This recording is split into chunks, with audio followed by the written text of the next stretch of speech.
Hello, everyone, and welcome to a very special election night coverage. We are here live from the Ahern Middle School. I'm your host tonight, Jared Craig. Thanks for joining us on Foxboro Cable Access, however you're tuning in. We appreciate your eyes and ears for the evening.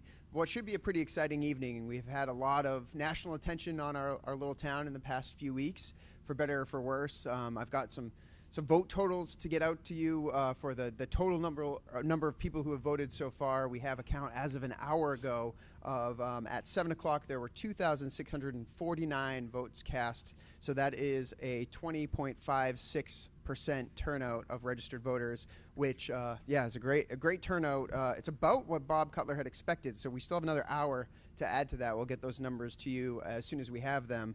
But Bob, Mr. Cutler, our town clerk, had predicted a 20% turnout, and so 20.56% and rising is pretty much on point. I know that there are a few write-in candidates. For those of you paying attention at home, we had a little campaign for the Board of Health as well as the library trustees. So those can take a little bit of extra time to count, but rest assured that as soon as we have the numbers for you from the Election Commission, we will bring those to you live. You can hear them here first from the source, and we'll be talking about those numbers briefly after they're announced, and we'll get you the most immediate coverage that we can. A quick announcement I want to put out there too is that 1 week from tonight at 7 p.m. at the Foxborough High School auditorium, we will be having our annual town meeting. We have our selectman Dennis Keefe here. We'll have another selectman, Doc Elfman, coming in later to talk through the articles with us. Dennis. I can call you Dennis, yes? Yes, all right, please, Mr. Keefe, Dennis, and Doc Elfman both ran for re-election unopposed this year. So we're thrilled to have them here, donating even more of their time with us so generously this evening. So I'm going to jump right into some questions with Dennis here. And so Dennis, I'd just love to hear, now that the campaign's over, and can we officially say that you're up for your next term as selectman? I think I can almost officially say it. Okay. Barring a write-in campaign, and I'm not aware of any write-in campaign for my position, I think we're minutes away from making it official. Okay, great. Well, let me be the first to unofficially congratulate you then. For those of us who have paid attention in town, and I'll consider myself one of them, maybe not an avid, person who pays attention, but I try to do my best to keep up with the Foxborough Reporter and Cable Access. I think you've done a stand-up job for our town. I was wondering if you could talk a little bit about what maybe one or two things you accomplished your last term and what you're looking forward to trying to accomplish in your next term. So this is my first term. Oh, I'm sorry. I thought it was your second term. No, so you're running unopposed. You were on AdCom before. Right, I was on AdCom. So My mistake. I'm so sorry. I did a term on AdCom, just finished up, and when these positions opened up, I made a decision. I thought about it a lot, quite frankly. I made a decision to really run for it. And I didn't know I'd be unopposed when I made that decision. So it took a lot of deliberation, but it's really something I've always wanted to do. You know, this is on my bucket list right at the top. You know, I ran large corporations, billion-dollar corporations during my career. I was always active in the community, always doing fundraisers or this and that, partnering with the government. And that was, you know, 12-plus-hour days. And I enjoyed what I did immensely. Retired at the end of 2017. But it never left any time for me to do things in the community, which is really my passion, what I've always wanted to do. So this is the height of what I would really have liked to do in the community, is actually run for the Board of Selectmen and become a selectman. So that's the story. You know, this has really been almost like a dream, you know, to really do this for the community where I reside. First time in my career that I've been able to do this. Amazing. Well, thanks for your service. I'm so sorry about the bad research from before, but can you talk a little bit about your role at AdCom then, and maybe how that's gonna, you know, support your role as a selectman? Or select board person. Select board, right. We'll talk about that maybe in a little bit. Yes. It's going to be delayed, I believe. But no, I mean, you know, I was finishing up my third year. There was no better preparation for being a selectman than being on AdCom. You know, I've often described it. People have heard me say this a lot now, like drinking from a fire hose. You know, you're really getting into the weeds. You're getting into the budgets. You're really getting into the issues, the challenges. Bird's eye view of everything that's going on in Foxborough. I should assume that we might have some new viewers too, Yes. because of this. You know, contentious might be the wrong word, but very closely watched school committee meeting election. Would you mind telling us what advisory committee is, also known as the AdCom, friendly nickname? Would you tell us what the advisory committee does and their role in our town in its unique way? Well, principally, whether it's a special town meeting or the annual town meeting, they really look at the articles that really are going to come before the town meetings. You know, whether it's the budget articles, and we spent a lot of time on the budget articles. You know, almost going line by line, making sure that everything's appropriate. You know, asking questions, sometimes asking for more information before we vote on them. And then there's articles, you know, maybe zoning changes or things like that also come before us, and we evaluate all of those. We evaluate the capital equipment budget. I mean, everything comes in some form or fashion to AdCom. Even the school department reports their budget issues to AdCom.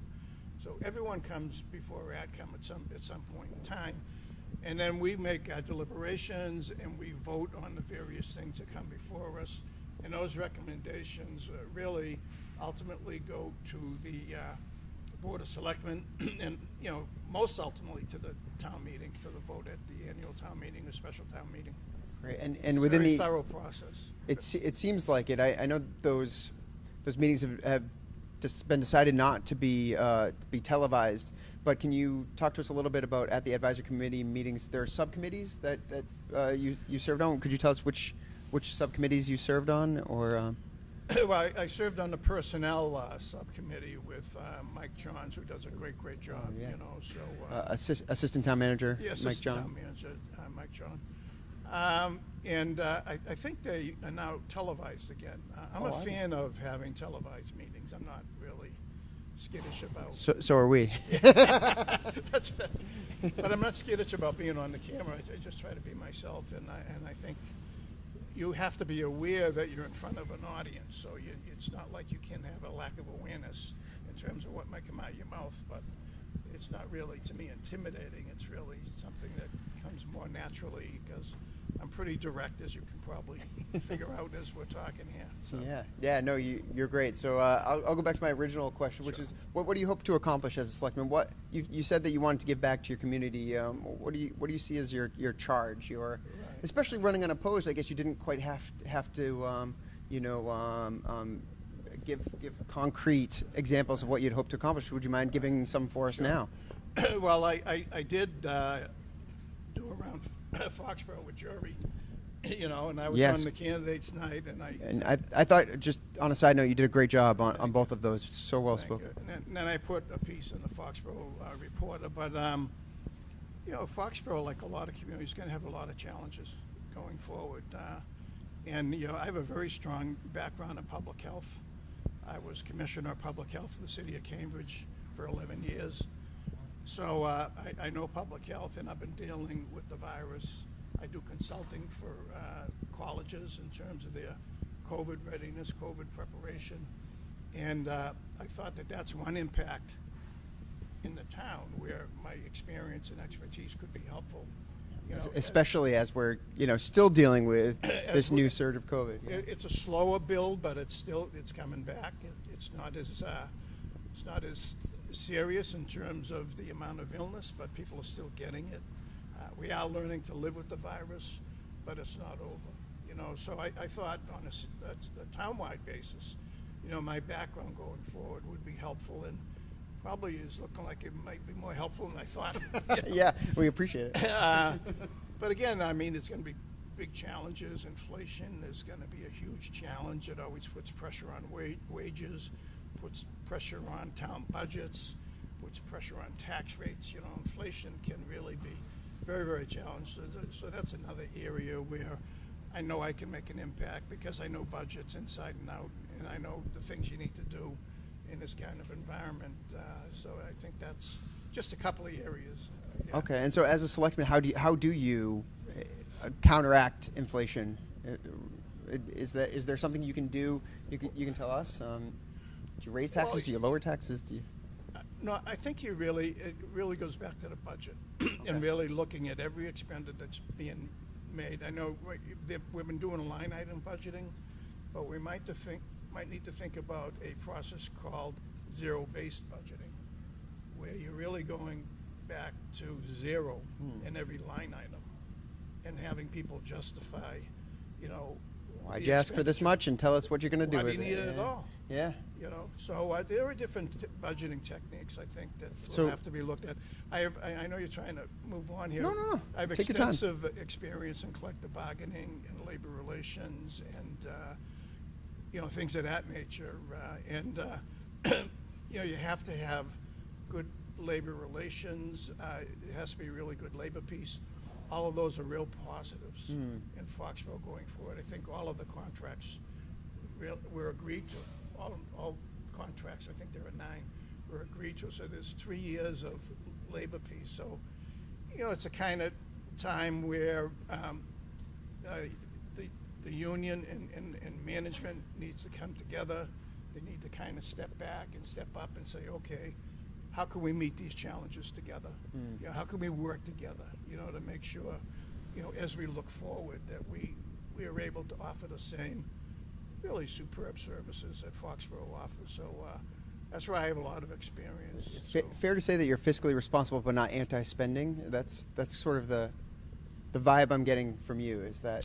I'm not anti-spending. Yeah, no. I'm for spending where you need to spend. Yes, absolutely. And maybe even this is a time maybe where you overspend in some areas, quite frankly. Great. And you underspend in other areas. So, but I've been through the wars when it comes to that. So, well, I appreciate you being here, giving your time, and now for the next 3 years. Is it a 3-year term, correct? 3-year term. Well, thanks for donating so much of your time over the next 3 years, and I'm glad I could unofficially congratulate you first. So. Right, and maybe 3 years from now you can say, tell me about your first term. Yes, exactly. We'll just use this footage. Thank you. Thanks so much, Dennis. All right, thank you, Jared. Yes, keep your eyes on Mr. Keefe. Shake your hand. All right. Thanks for all your time. Thank you. Appreciate you. Yeah. Oops. Give that to you, Michael. All right, and that was Dennis Keefe, our soon-to-be selectman. Will be sworn in either later today or tomorrow, and you'll see him on stage at that town meeting next week, May 9th. Again, like I said, we will talk about the town warrant articles later on tonight with Doc Elfman, who will also be elected tonight with today's elections. And our next guest, we've got 2 people from the Founders Day Committee, which is going to be June 11th. We have Scott O'Donnell. I lost my notes here. We have Scott O'Donnell and Steve Uden from the Founders Day Committee. Welcome, gentlemen. Thanks so much for being here. Can you give us a little rundown of who you are, what Founders Day is, and how it's going to be different this year? I'm Scott O'Donnell. I'm the chairman of Foxborough Founders Day this year. Steve Uden's on our committee as well, and he does basically everything, whenever we need him, he's there for us. So Yeah, and one of our biggest fundraisers is doing this election, and as always, and I'm more amazed every year that the citizens and the residents of Foxborough, as well as our local business people, we haven't done it in 2 years, so they've really come out this year to support us. And like I said, every year I'm more amazed than the last, and it's been great. It's such a great community event too. Go ahead, Steve, if you want. But having 2 years without this thing that really brings everyone together, no matter who you voted for, no matter what elementary school you go to, you're downtown that day, or uptown. Sorry to all the townies. You're uptown, enjoying the day. So, Steve, do you have anything you want to add? Well, I just want to make sure I answered your question. Please. If you had one, or do you just want me to? Oh, my question was, who are you? How are you looking forward to Founders Day, and what can we expect this year? So I'm a father. I've raised 2 girls here into their 20s now with my wife, lifelong residents of 22 years. I think the locals call us blow-ins, even if you're here 20 years. Exactly. And that's fair. Yeah, that's fair. There's people born and raised here, right? But to Scott's point, it's a completely what's in the water type event. Foxborough is a beautiful community. We love it. We care, and it shows up right here. And one of the people I'd like to thank, I think Scott won't mind, is we have a doll carriage parade, as you may know, which is this little jewel of an event before the parade. And Maria Stefanos, who lives here in town with her husband, very talented artist, was always kind enough to do... News anchor, correct? Yeah, she's in a professional in your broadcast type world. She is. She's a remarkably nice family. Incredible. And she's helped us do videos during the COVID of the doll carriage parade, where we had families send in videos of the themed floats, and then we did a sort of a split screen commentary with the kids. Totally charming. That's so great. And almost like the Macy's Day Parade of Foxborough. It's Macy's Day Founders, right? And it's great. just this beautiful thing, and she's brought a lot of chemistry to it, and love and sincerity, which is nice. And we have another one in the can from last year, and we plan on putting it together in the next few weeks, so we can look for that as sort of an advertisement. That's great. Oh, please, and share it with us as well. Encourage parents to participate in the doll carriage parade live this year. So cool. If you want, you can give me the shepherd's hook and get me off camera, or no, absolutely. You guys are you sticking around for a little while. Yeah, we're happy to. Sure. One thing that we've touched on so far, I want to add. I don't know if we said it or not, but Maria Stefanos is a Foxborough resident, so people might know her from the news, but she does live in town. They're a nice family here. They do a lot for our town. We're very grateful. Absolutely. So I just want to make sure that people knew that she does live here. And we're doing what we could, to keep Founders Day alive, so to speak, for the last couple of years. And that was one of the nice things we could do virtually, and there wasn't much. You can't do virtual fireworks. You can't do a virtual parade, So that was one of the things that kept us top of mind, and But no, it was great. It was a great election for us. Like I said, they came out and donated in droves, and it was wonderful. After not doing it for 2 years, it's a big thing. And I also want to give a plug because Saturday of Memorial Day, you're going to see us at the town common. We're going to do the rocket drive. We haven't done it in the last 2 years. Yeah, can you tell people what that is, who maybe are new to town in the last 2 years? You might be familiar with boot drives that are familiar for most people with Knights of Columbus does it. Fire departments do it every once in a while. So we basically stand in traffic and beg for money, which is all the things your parents told you not to do. But if you want to volunteer for us, then you get to do it, and it's legal. So and we're adults doing it. No. So no, it is one of our bigger fundraisers, and we are on the common. You're going to see us Saturday for Memorial Day, and that's what we do. And what does that money go toward? Why would we need to donate to Founders Day? Why do you need money? Well, fireworks are expensive, so there's that. But there are also other expenses. Nothing goes to us. We have our Founders Day shirts. We pay for them ourselves, and every dime, if anybody's worried about that, every dime goes towards our expenses. Our expenses are, the fireworks is our biggest thing, and there's some, administrative costs, not really administrative, but, we're selling signs, yard signs this year, and so there's a cost for those, and So yard sign is $25, I believe. Well, we're not charging; it's suggested donation. Suggested donation. So if you can give more, please do. Absolutely. If you can't give enough and you still want to show the support with the sign, right on. please do. And We so do an ask of $25 just so that we don't have to, print a million signs. But it's Right on, it's yeah. very generous and nice. No. So some of the aspects of the parade, there's funding for that and the fireworks. Yep. And so yeah. And I know there are a lot of JCs that help out, which always have a float that gets a lot of attention. We'll say. Yeah. Is that a good way of putting it? No, it certainly does. Great float every year. We gotta give They them really credit. do. You And said a the lot great of the float. members of the Founders Day Committee are also members of the JCs. It's kind of a we Nice- play well nice together. Yeah, they're great. They're a great group. Rotary, too, participates. Rotary as well. Rotary, Yes. yeah. Yeah, right. You're Could on the we- Rotary. Could we talk about the field for a minute and why we have it? Oh, please. For those who don't know, the field is for nonprofits. It's not a business, so there'll be no chains there. This is or the booth, anything the like booth that. field behind the IGO school. Yeah, and- so it's to help like church groups, school groups, groups like the Rotary, the JCs. They each have their own booth, and so it's not a money maker. It's not a money grab. It's more like a hat out for somebody's organization, and then we organize it, and it's carried out by. Scott will agree. I'm certain.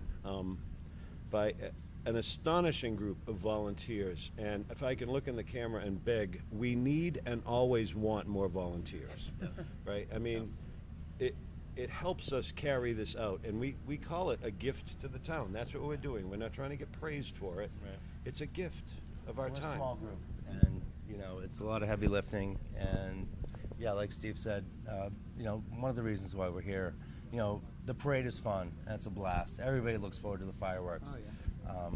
But one of the reasons for our existence is that when the parade ends, we all go to the field and everybody's there, and everybody goes to the booths and there's music and there's I've even food. seen a It's a few blast. Patriots players there on occasion. Yeah, with we've their had kids. the trophies, and Yeah. you never know. We had a Black Hawk helicopter one year. Yeah. We might get that back this year. It's not confirmed yet. We're going to deal with the weather and all that stuff and see if it can happen. But We've had a hot air balloon before. oh yeah, that's Oh. right. The Remax balloon. Not since I've been here. I don't Tied think. Let's down. let's Yeah, let's do no. that again. Yeah, it went up about 30 feet and down. We didn't go, Yeah, you, you didn't But go the away. point I was the point Around I the want to world. make is that everybody that's involved in the field are all nonprofits, and for some groups, that's their biggest fundraiser of the year. So it's part of why we're here and why we do what we do. So. Well, thanks for doing all that you do. I'm gonna plug your fundraiser one more time. So that's Please. the Saturday of Memorial Day, which I believe is the 29th off the top of my head. I'll take your word for it. Might be wrong. That's just off the top of my head. But you also do have a Venmo, which you had posted outside today. If you came today to vote and you saw the guys outside with the rockets, men and women, there were I think. tell you the name if you'd like. Yes, please. The Venmo account is @Foxboro Founders. With the With the UGH, with Yeah. the UG, as we like Yeah. to say. Foxboro, FOXBOROUGH, FOUNDERS. Great. Search Give for that. soon and often. Give soon and often, Steve says. Yeah. Anything else that we need No, to we'll hear? get that Venmo out on social and everything. If you have a chance to give, that'd be wonderful. It's But on our website, I think, too. and, What's the website? FoxboroughFoundersDay.com. FoxboroughFoundersDay.com also has a With the link to their UGH, Venmo. yeah. With the UGH. Yep. Yeah. All right. And other than that, we'll see you on June 11th. We're looking forward to it. He doesn't toot his own horn enough. This man works very, very hard all year. He truly Okay. does. That's enough. All right. Well, thanks to both of you. This is Steve Uden. Sorry, I promised you I wouldn't mispronounce this. Often misspelled and mispronounced. Steve Uden and Scott O'Donnell from the Founders Day Committee. Thank you both so much for all you do, and thanks to all of the volunteers, the Rotarians, the JCs, everyone who helps out on Founders Day. You do a fantastic job. I couldn't be more excited to have it back, and I know my kids are looking forward to it as well. So Yeah.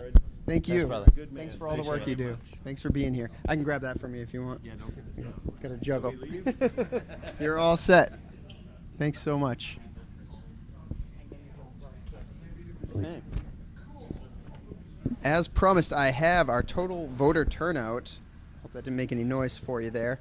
Our 8 p.m. voter turnout. These are unofficial numbers, by the way. I spoke to our election officials, Kathy Brady and Bob Cutler, about how they get made official tomorrow. They just dot all the I's and cross all the T's and make sure everything is as it was, and they will post official numbers, but the unofficial numbers are very reliable. So our total voted today, it looks like, is 2,769, which is 21.7% of registered voters. So great job getting out this election day, Foxborough, for what I personally think is a super important position in our town. It's most of the school committee. There's, like we said, the Board of Health and Library Trustees as well. Up next, we have Mr. Rob Canfield, who is one of those school committee members, which we are so happy to have join us. Rob, you're up first. Come on down. Yes. It's your theater training. No, whatever you want. We're just trying to take up as much time as possible until the results get announced. There we go. So, Rob, this is just a very informal interview. Your campaign is over. You might be happy about that. You might be sad about that. And maybe it feels a little bit like a. Somebody just told me I look really tired. I'll plead the fifth. But could you just talk to us a little bit, the viewers at home, about what you learned this campaign, maybe how it was different from the last 2 times you ran? I believe this was your 3rd campaign, and maybe a little bit about your experience. We'll cover it all, and then you don't have to get our votes anymore. Yeah, we've all voted. Tell us about you. Yeah, so this was absolutely different than the first 2 times. The first time I ran, I did not get elected. Clearly, I came in 3rd. I didn't know what I was getting into when I decided to run, but it was a great experience. It allowed me, because I didn't get elected, it allowed me to serve 3 years on the advisory committee, which I've said several times was, to me, foundational for me to sit on the school committee when I decided to make that transition. I don't think you were inside yet, but Dennis Keefe said almost the same thing about his experience there. Yeah, it's you learn how all the pieces work, and you can spend as much time understanding the budgets and the process as you want. And it was, again, very foundational, very educational. And then when Brent and I ran last time, we ran unopposed. So there were no signs, there were no posts, there were no fundraisers, it was a very polite JC's night to give us a few minutes to introduce ourselves. Now, this was a completely different experience, and something that... And how so, in case someone's been living under a rock for the last 6 weeks? How was it different? Well, I think to focus on the positives, I think that Please, yeah. the interest that the community showed was huge. I mean, it forced me to pay more attention to what I was saying. It forced me to pay more attention to what I was doing. I tried to take a tack during the campaign to try to educate people on what the role. Did you say take a tax? Take a tact. Oh, tax. Thank you. Yeah, just want to put a not fine taxes. point on. Thank you. My tactic was to try to educate around not only what I feel have been our successes as a school committee over the past 3 years and as a school district over the past 3 years, but what the role of the school committee is. What are the checks and balances that we have between our administration, between the state government, between our community, our taxpayers, and what we do. So I spent a lot of time taking questions from people in the community, or questions that I wish I had asked when I ran the first time, and put together answers that I hope people found educational and informative. So it was a really good experience for me. To solidify what I wanted to say, why I'm running for re-election, and what it is I hope we can continue to focus on, if I remain a part of the school committee. Great. And so I guess that's an interesting question. What does your day look like tomorrow if you win or if you lose? Are you taking some time off? Are you getting right back to work? Yeah. So we do have a school committee meeting tomorrow night. We have to have a school committee meeting tomorrow night before town meeting next week, because we actually need to approve the contracts with our teachers union, our education assistants union, and Can you hold that thought for a second? I'm just can. wondering if you win tonight, you will still be there tomorrow night. If you lose tonight, it would be the new. Yeah. The So new what school has committee. to happen tonight or tomorrow is all any new we all have to. Just thought of a nice way to ask that question. Your term ends tonight. Ends tonight. Great. The term ends tonight. Sorry. Everybody has to be sworn in either tonight or tomorrow, so that the very first order of business tomorrow evening at the school committee meeting will be to reorganize as a committee. I've been the chairperson for the past year. Traditionally, we rotate that position. So even if I do get reelected, my assumption is that I will not be the chairperson again. We will have a different chairperson in place, which is, I think it's a great way for us all to participate. It's a great way for us to develop as a group. So we would have to reorganize first. They will immediately go into, once they're reorganized, they will immediately go into executive session where they will review the contracts that are in place. We need to get those approved prior to town meeting next week. So the work doesn't end just because we happen to be in the middle of an No. election in the middle of a cycle. No. So there's business to be dealt with. Our schools need to keep running, and you're confident that this committee is built in a way that it will keep running seamlessly no matter what. Absolutely, absolutely. You know, I think that certainly Michelle and Sarah and Richard, who are the 3 seated members right now, are prepared to welcome any new members. Certainly to have Brent and I, if that's what happens, back at the table.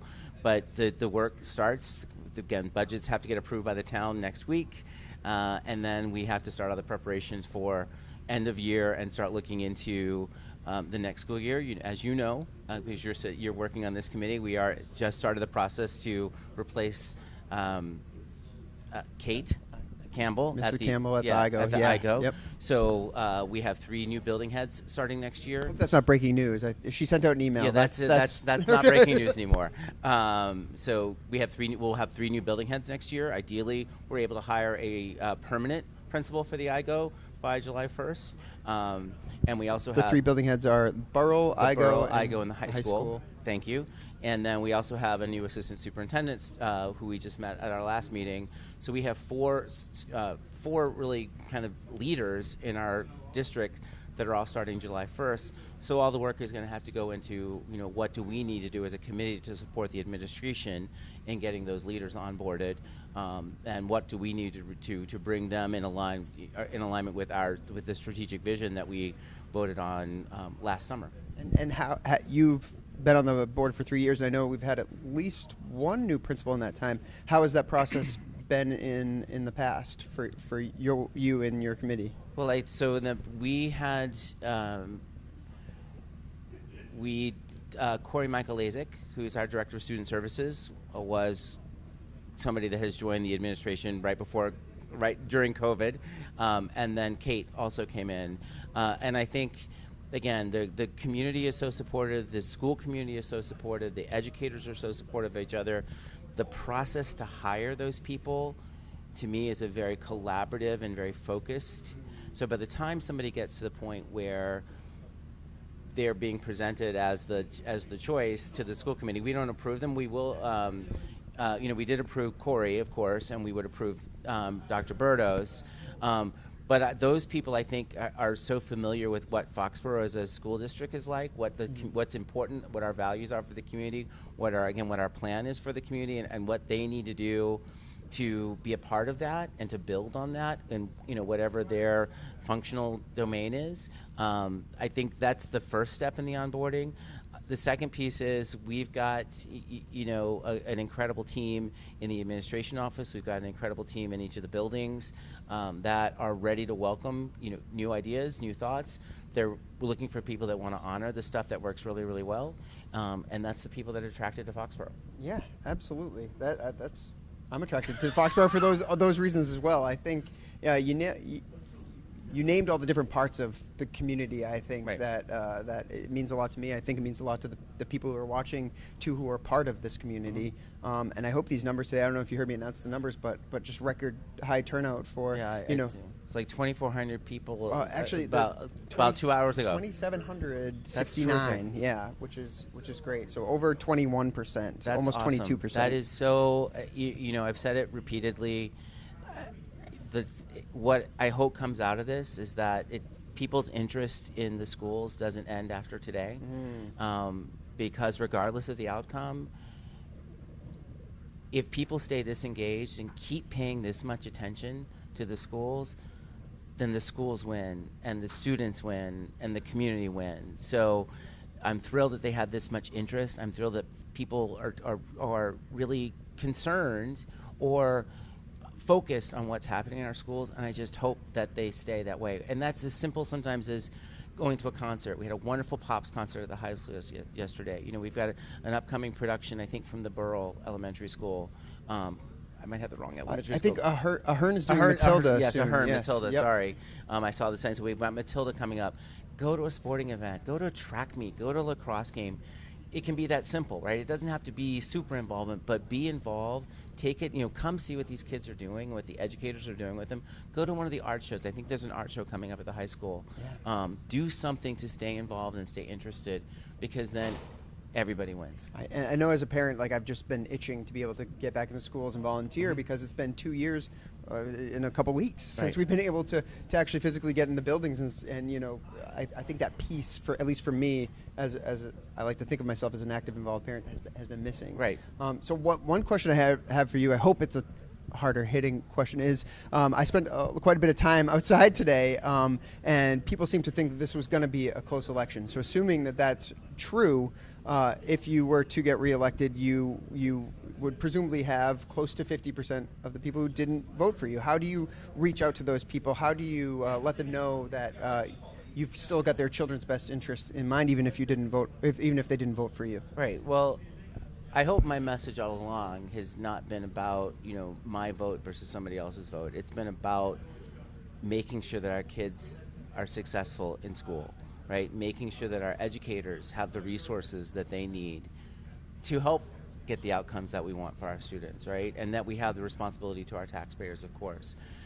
So I'm hoping that, you know, just by example of the past 3 years, I don't feel like I feel like I want to represent the community. But I want to focus on the kids and the outcomes that we all want for our kids. And you know, I understand that there are a lot of things that people were voting for or thought they were voting for, or maybe misunderstand sometimes what school committee actually can influence. I'm sorry, I'm kind of stumbling now. But what I would hope is that people will trust that, like I said, it's about the community come together is the most important thing for our school success, and that. Like I said, you've got 3 years of my work to say, you know, can I be representative of the voices of all the different voices at the table? And yeah, and you think that's your resume has proven that so. And I asked Mr. O'Keefe, Dennis, he told me to call him Dennis, how his time on AdCom served him, advisory committee. We've talked a little bit about that with him. Could you talk a little bit about how your advisory committee appointment helped you be prepared for today? Because we've sort of talked about this around this. Right. I mean, I think the most direct correlation. I'm trying to plug AdCom here. The AdCom is a great. I would say that to anybody. If you're interested in understanding how the town works, and particularly how the budget process works and what the warrant process is, I honestly had no idea. I mean, I'd been to one town meeting prior to 6 years ago. May 9th, town meeting, May 9th. Right, that's good for you. You're a better citizen than I am. But it really helped me understand, again, what the warrant process was. Our connection with the school committee was on the budget review. So we had to go and approve to the town that we either supported the school budget or didn't support the school budget. And so therefore we had to have a level of understanding and comfort with the budget that was presented. And you know, at the time when I started, it was Debbie Spinelli was the superintendent. So Debbie and Bill would sit down with the committee. Brent was on the committee as was I. Spending hours with us, going through page by page, line by line, answering sometimes questions with the most minutia that, like, you know, like colored ink versus black ink. Like, why are we spending so much? Which, you know, I can promise that was not one of my questions, but there were people that had those questions. Why are we printing so much? But no, as a taxpayer, that's great to hear. Absolutely. That people are spending that much time in the minutia with my money, you know, all of our collective monies, saying, right, do we need to spend this? Right. This is people's hard-earned money that has been appropriated to this. Absolutely. Is it necessary? Absolutely. Great. And that's exactly right. Like, there are people that are there, but then it also gave us a great sense of how well the schools are managed financially. you know, and we have countless examples of that. You know, it's we're able to get longer life out of our buildings because of the care that is taken in the maintenance of these buildings, right? Yeah. We support our building teams to, you know, gain the skills that they need to help maintain some of the equipment, so that we're able, again, to maintain it longer, to find solutions internally versus always having to go out and buy new or replacement parts, right? That kind of that getting that level of appreciation, the fact that they plan the schedules down to, you know, is it a tenth of a person's day? So do we have teachers or educational assistants that are half-time, that are three-quarter time, or full-time, because that's what our population needs. I mean, it's not. We don't have. We don't carry a lot of. The terrible word to use, but the only word that's coming to mind. We don't carry a lot of fluff in our school budget, right? People are utilized in the right way. They look at it really at a tenth of an hour basis or a tenth of a day basis to say what makes the most sense for the kids, for the school, and for the taxpayers. It's nice to hear, because this term came up with Dennis too. Fiscal responsibility, but not anti-spending. Right. I feel like that's this town's MO, and it's really nice to hear from an elected official who's, you know, trying to get elected again, that this is happening on a daily basis, and every time these budgets come up, it's not just a number on a page to you and your committee. It's a hard fought, every dollar has been discussed. They have been, and I again, such great respect for what Bill Ukna does with the grants. That, you know, they're always looking for opportunities to. Bill Ukna is the business administrator for the schools.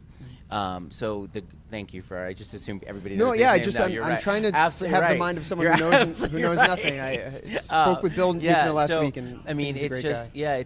it's you know, we are always looking for new opportunities. They're trying to stay ahead of it. You know, we were early in our application for the funds that we needed for some of the pandemic relief funds, so that we could start purchasing the computers, the laptops. They still got delayed because of all the issues with supply chain. I mean, but we were early in that process. The grants they're always looking for opportunities to bring in resources that don't impact the taxpayers, or that impact the taxpayers favorably, because we're not asking to do anything more than just level fund our programs. Yeah. All right. Last question. I don't know if you can talk about this, but can we get the teachers some more money? I know listen. I had 3 kids home during the pandemic for a year because of our COVID concerns, and I was like, those people earn every cent that we pay them. And I know that there was just negotiation between. I'm not sure the intricacies of it, but between the school board and the union. Between the Foxborough Teachers Association, which is our local chapter of the teachers union, and the school committee. Yes, so that actually has not been approved yet. That's part of the executive session tomorrow. Okay. You know, again, it goes back to there's a Dennis was talking about all of the constraints that inflation's putting on us too. The unfortunate circumstance is there's a limited budget. You know, again, our responsibility to the town is to say, this is how much we can spend. This is what we have to spend this year. And that was severely impacted because of the world events of the past 2 years.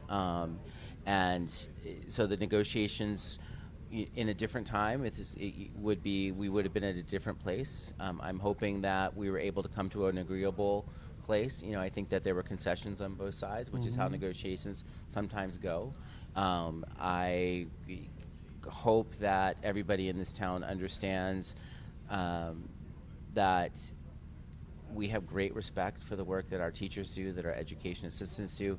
Anybody that works in a building, again, I every school committee meeting, I get inspired by what people are doing to be creative and innovative and to try to be effective in their work.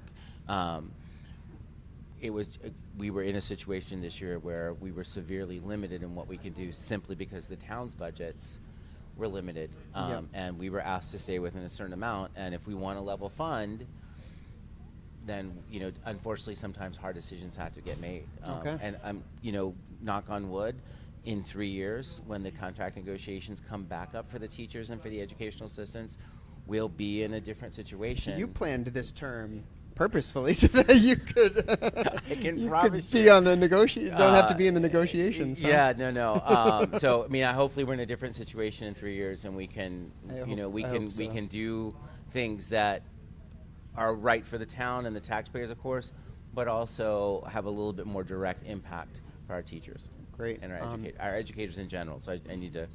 Yes. No, right. Thank you, because I've just been saying teachers, but you're right. Educators in general. We are out of time here. I just was wondering if you want to give a message to your supporters who, have come out in droves for you. Is there anything you want to say to them who might be watching at home? This has been a truly humbling and overwhelming month. It really has. I like the work. I'm like I said, I get inspired every day. Every meeting I go to, every time I have a chance to talk to somebody that works in our schools, I get inspired, and that's typically enough for me. But I've been truly overwhelmed by people's support, people's recognition of the work that we do, of my contribution to that work. And it's not something that I necessarily take in very easily for myself, because I don't really necessarily, I never want that kind of attention for myself, but I'm incredibly grateful for, regardless of the result, I'm incredibly grateful that people have paid attention, and that people have been appreciative of my contribution to the schools and to our community. Yeah, well, thanks for everything you've done so far. We'll see how tonight plays out, but appreciate you as a volunteer putting yourself out there again to better the town. So thanks for your time again, Rob, and we'll thanks for having me. Thanks for being here. Thank you.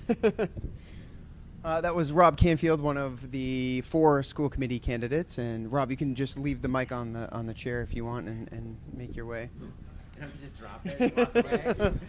I'm going to ask our producer, Lauren Batard, do we have Brent Ruder? Okay, so up next we'll have the second of the 4 school committee members, Brent Ruder. Hi, Brent. Thanks so much for joining us. You're quite welcome. Where am I looking? Right in the camera. Oh. Or you can talk to me. No, it's just going to be a conversational conversational piece. I don't know if you heard me talk to Rob, but the votes have been cast. I usually don't feel good about myself if I listen to Rob talk before me, so I tried to stay away. This is an interesting time because the campaign's over, the votes have been cast. You don't need to campaign anymore. Just wondering if you're done. Nice. Can you talk to us a little bit about what you've learned in the last few months from this campaign? Maybe how it's changed you and your thoughts about it. Sum it up for us. All right. I think I actually have learned quite a bit.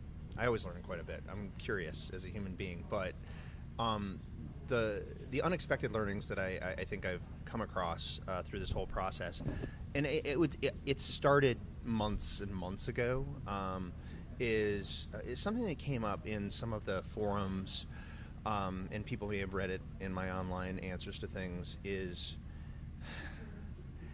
there's 3 big jobs a school committee has, and Mr. Canfield probably talked about them.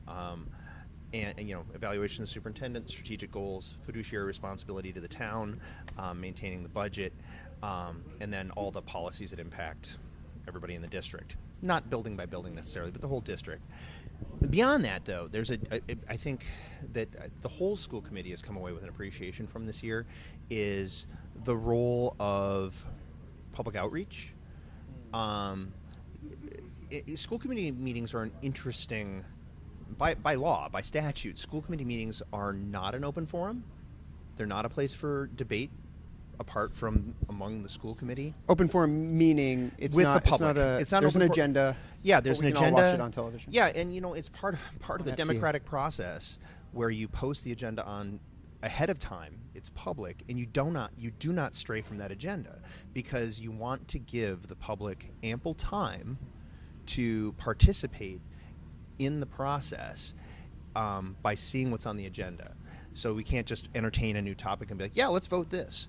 And so that's what makes school committee meetings, business meetings weird. So they're not open meetings like town meeting is. They're business meetings that are open to the public. And so it's a strange thing. And I think current school committee slate and families in town had a hard time kind of negotiating that when there was things we wanted to talk about. And so the kind of the learning that comes out there is the open question is whatever the next slate of the school committee is, whatever the makeup is, will, I believe, be looking at the notion of, well, what does outreach mean? What are the avenues of outreach we have to the families in town? Why is outreach important, though? Because I think a lot of the concerns that families brought, valid concerns, I believe, and I believe to a person, the school committee member and the admin believes that we heard everything, processed it, and frankly addressed it. But it doesn't feel that way to it didn't feel that way to some of the people who are coming to our meetings, two of whom in fact ran for school committee, partially because of frustration that they felt with that. And I understand their frustration, I really do, because it's not like we see politics and policy develop on TV. It's a much more slow, arduous process, and school committee meetings, school committee members are definitely people to talk to. The admin is definitely people to talk to, but it's school committee meeting is not where you go to get an open and free-flowing dialogue with the public. It's not a debate. It's not a. No, it's not. Not a back and forth. No, by design, you're saying. By design, and frankly, by the way it's set up in the Commonwealth, and so I think whatever the slate of the school committee is next round, I think has a duty to look at that and not change the rules of school committee, but in terms of having set pieces and other times and open forums with folks in town to gather input, to give feedback. What is the best way then, if I have a concern, to get it addressed?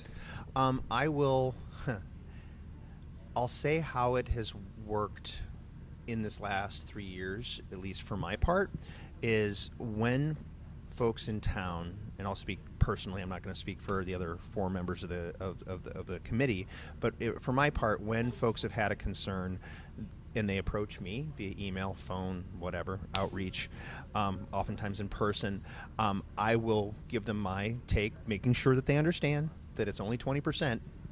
It's not anything that any school committee member says carries exactly no decision-making weight, because A, it's not an open meeting, or it's not a business meeting, and you also don't have the other 80% of the committee present to talk about it. But they hear my opinion, and if I have advice on how to handle the process within the school district administration itself, I'm very transparent about giving people advice on how to do that and what's next, and please loop back to me. And if I will bring stuff to the superintendent, if I believe it's an issue that should go right to the superintendent, if it's not an issue that should go right to the superintendent, I will always give the superintendent a heads up that this conversation happened, because I think that's just what responsible people do. You never want anybody on any side of anything being blindsided, because that's just, it's not a productive way to have any of your issues addressed. And her job is to be the superintendent of the schools, right? So if there's Absolutely. an issue that might be coming up, or it might be in the pipeline somewhere, it would make sense for her to know about it. Absolutely. Right? Even if it's 5 layers below where the current superintendent will be working on it. So there are ways to change policy, and we've had that happen within this last cycle. There was an issue that came up with busing and the bus policy, and it was how the administration was interpreting the bus policy, and it was different. Who writes the bus policy? Me and a few other school committee members Okay. drafted the bus policy, and then it's edited. In this case, all the policies go this way, but I'll just speak about the transportation policy. You had a few people trying it, and then you put it out to the whole committee. Edits happen because the current slate on the committee is very active in terms of the policy language, and things usually leave the open meetings changed quite a bit, which is great. And then you have to have another reading and another reading until it passes all that, and then you institute the policy. So the policy's there, right? And the administration has to interpret and implement the policy. And in the case of the transportation policy, and this was earlier in this past cycle, the school committee believed that the administration was interpreting one way, and school committee saw it another way. So then, school committee, it's their prerogative to say, you know what, let's review that policy again. And then we say, this is why we want to review the policy again. We edit and then administration has their point of view. School committee has their points of view. And we ended up changing the policy to be more clear in terms of how the slate on the school committee wanted it implemented. Yeah. So that is a slow and arduous process, but that's the process. Those are the channels. But to go to the other part of your question, what could be possibly other ways to open up communication? And these I may not be in the committee in a few hours, so who knows? But my ideas for that are getting things up on the website and having a robust, active website. Just the Foxborough.ma.gov website. Yes, in terms of And then the you go school to committee. Committees, school committee, all the Exactly. drop downs, 5 clicks to get there. Exactly, and it could be a lot more transparent. Not than that. complaining, just saying that's the way. And all of the administrators in our district, and especially the superintendent, head of special services or student services rather, they have these periodic coffees and just come and talk to us. And I believe a few of the PTOs in the last 3 years when I've been on the committee, I've gone and visited a few of the PTOs just to say, Yeah, hey, I'm the IGO president. Yes, you came you- to ours you had 3 or 4 times, I think. yeah, and I think I've done it with the Ahern, and that's more just reaching out to the PTO saying, hey, how about I show up? If anybody has your questions for school committee in general, I'm not going to speak for the whole committee, but I'll speak for myself. And if there's things that I happen to know what the whole committee is doing, we can speak to that. And I think that type of openness is nice. And I think as a PTO president who's always trying to get more members, I think that got more people engaged. I know numbers went up for our meetings when we had the 4 of you speak about school committee. Absolutely. Parents care about this stuff, and they might not be able to make time on a Wednesday or Thursday night, but if you're going to be there or another member of the school committee is going to be there to hear concerns or say, just check in, that helps us get butts in seats and get people paying attention to our agenda, So, so use that bully pulpit in a way. I love that idea, Yeah. and I love that idea, and that's something it's not part of the mandate of any school committee, but I just think you had asked what I learned. That was my greatest learning, was the role of just putting yourself out there beyond the strict mandate of the school committee and the business meetings, and just being present with people and hearing what is on their mind, and them hearing from you directly. Yeah. So I asked Mr. Canfield this question: How was this campaign process different from your last year? And then I believe he had 2 campaigns before this. Last 3 years ago was your first campaign, correct? Correct. Well, in 2019, it wasn't so much a campaign at all. I ran unopposed, and my background is wholly in policy and not politics, and so I was frankly uncomfortable with the notion of putting myself out there to run as a traditional any election, nonpartisan as it was and should, I believe, stay. So I didn't get signs. I felt very uncomfortable personally asking friends for money to get signs for an election in which I didn't have an opponent. So what I did in lieu of that was I just made myself available, and I think every weekend for a month up to the election, I had a room at the Boyden Library, and I just basically said, I'm going to be here. And people would come and talk to me and meet me. This was 3 years ago. Yeah, this is 3 years ago. Pre-COVID. Yeah, pre-COVID. And so I met people in the Boyden Library. And people came. Yeah. Was it a certain demographic of people? Was it parents? Was it everyone? Parents, current people on the select board, people on the advisory board, people who are already pretty engaged in town, people involved in the PTOs. And then there's just a few people who were just curious. But that was it. It was very light. And I think one of the things we'll hear probably later tonight in your show is that voter turnout was higher than we've had for any school committee election. I have numbers. Yeah, please. People What do you might be got? tuning in and tuning out. So total voted today, unofficial number 2,769, which is 21.7% of registered voters. I'd still like it to be higher, but it was 3 times higher than the highest I think we've had in the last 3 years. Wow, is that true? Yeah, I believe, and my usually faulty memory would say that I think the highest we've had in the last 3 years is not breaking 1,000. It was closer to 900. We've had a year with something in the 7s, something in the 800s, which is low. Yeah, I'd love to see Exceptionally low. 99%. Except I for would those too. few people who were sick and couldn't make it or something. But Exactly. But I would too. I'm still. I know. I think the town and the people you folks at home who showed up today should be pretty proud of that number I would today. be. Yes, great. I would be. And I think turnout begets more turnout, right? And I think if we've had this big jump this year, and if we can just keep people involved, keep people interested, and keep people in the habit of voting for local elections, that benefits everybody. It benefits the kids. It benefits the whole town. It benefits our political discourse, and I think it breeds more unity rather than division, because the more people you have voting in these local elections, at least my perhaps naive but hopeful belief is that people will be less likely to treat politics locally as a contact sport, and actually focus in on what matters, which is the policy and how it affects us. Yeah, Tip O'Neill, the great Speaker of the House from Massachusetts. Some of them. All politics is local, right? Wasn't that him? It is. And what's more local than our selectmen, our Board of Health, our Board library of Health, trustees, exactly. our Library, conservation, housing, planning. I think I love that idea, because if we keep our politics local rather than going with national narratives, which are usually framed by people far away from here and have far more skin and money in the game than any of us do, in their game, I say, the better off we are. If we keep our politics locally, talking about how it impacts us locally, I think that only can benefit the town. Great. So now I'm going to ask you, what do you hope to see happen in your next term if you're so lucky to serve again? Thank you. No, that one is something I feel comfortable answering. Again, you don't have to campaign anymore. You're done. No, I actually, though, but it really gets to the heart of the matter as to why I ran again. Is I really believe in the work that the current slate on the school committee has done.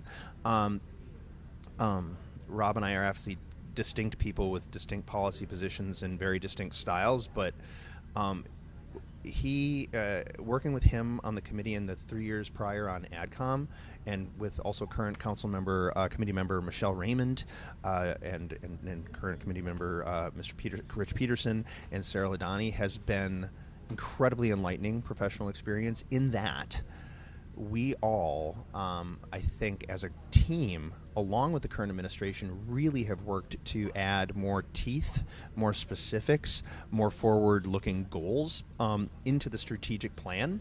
Because it's possible and sad, frankly, in education to keep, well, in any management, I suppose, to keep your goals rather wishy-washy and open-ended. And can you say that again? I think I missed the first part. It's impossible? No, it's possible. It's possible to write goals that at the end of the day can be meaningless or can be interpreted any other way, and that's something I think the current slate on the committee really fought against. Not that there was a push from the administration. The current administration was very open to it, and you should have seen the current red administration meaning Dr. Berdos, Dr. Mello, Mr. Yukna in the business not office. Joe Biden and Kamala Harris. No. Just want to make sure we're on current school administration, local. No, I have the highest respect for those people because, well, for many reasons, but in this instance, because when we came to our strategic planning meeting, which always happens in June, it's another open meeting, we take the previous year's goals, which end up being the superintendent's goals, and we change them. We add things to them. We decide to scrap some, get new ones, add different metrics that we'd like to see in them, and that's where the rubber meets the road. When it comes to new policies you want to see enacted, when it comes in terms of budget priorities, when it comes in terms of rating how you're doing as a school committee, as an administration, as a district. And I'm very excited with the current set of goals that we put forward, because it's like good goals. They're long-term, multi-year process. It's going to take a long time to get there because the goal itself is worthy and big and ambitious.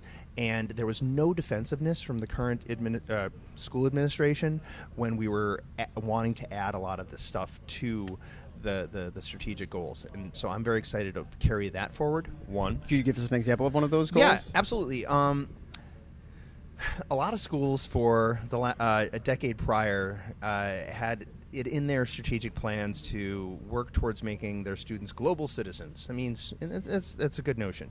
Students who are comfortable in all lands and working with people from around the world, in our own current locality and all around the world. However, change our educational system here. And so turning that on its head and focusing in on DEI, which is diversity, equity, and inclusion, actually hits two things. One, it does that. It does turn our students into more flexible thinkers and able to be comfortable in all sorts of situations and places. But it also clearly addresses the biggest shortcoming in Foxborough's academic achievement, which is that there are certain subgroups, be it socioeconomic, be it racial, be it ethnic, be it grade levels, be it certain topics, where Foxborough doesn't hit the mark. We do very well across the board, except for a few groups here and there, and that's a problem. Pretty good report card, but if you look at the specific subjects, we're missing the mark in terms of, and this is what the 2000s era No Child Left Behind law basically set forward. The name, the crux is in the name, No Child Left Behind, and we can debate all people want about testing and the value of that. Let's debate it. we in a minute. No, no, it's fine. No, it's fine. And I people actually are clicking off their TVs right now. But the good that comes from it is they're saying we're going to look at the achievement data from all groups, and your school district is not going to get a top rating unless every kid in every subgroup is actually meeting proficiency. You're not allowed to do what education did for hundreds of years, and say we'll give a bulk of kids really good education and then forget this group over here, right? Yes. And so where Foxborough has to grow is making that a reality for all kids. And so the focus on diversity, equity, and inclusion basically says the district will follow up on that promise. That we actually have to make sure that all kids, regardless of where they're coming from, regardless of their parents, regardless of where they live in town, are all hitting the mark. Well, so what do you say to people then who, and my background for asking this question is I worked at this summer program called PCC, Project Contemporary Competitiveness. Okay. I've talked about that in the past, but it was created in the 70s when there were all these programs to sort of help the kids who were lower achieving being federally funded, and there was this push by Southeastern Massachusetts schools to create this program for the higher achieving kids. So what do you say to people who say, well, if we just keep focusing on the bottom, our higher achieving kids are going to get left behind? How do we do both? How do we juggle all the balls? No, that's great, and that's actually Jared. The thing that's very important in your question is that it's a common, it's an easy perhaps way to look at that, to say if you are going to focus on filling in gaps where we're not hitting the mark, are you forgetting other kids? And the answer to our comprehensive school system, meaning where everybody has to come and everybody's welcome, is absolutely not. Absolutely not, because the district over the last 3 years has expanded the number of AP offerings, the number of students who are taking those classes. They've increased the number of technical hands-on. Can you say, matter of fact, that there are different students taking AP classes? Yes. There's not just the same 20 students taking more AP classes? Correct. That has absolutely happened. And we get data as a school committee, and AdCom, and frankly the Board of Selectmen and town meeting also get it too, every year about how the schools are doing in that. And over the last, I can't put a number on it, but chunk of years, both the number of AP classes has increased, the number of AP classes that are, I shouldn't even say AP, upper level challenging classes that kids have taken has increased per person, and the variety of students taking them has also increased. And that is frankly a mark of a district that is ambitious, a district that wants to push kids to be better versions of themselves, and a district that's not afraid to tell kids that you should try a harder class, even if you're not going to study that in college, even if you're not going to really feel like you're going to get a 4 or 5 on that test.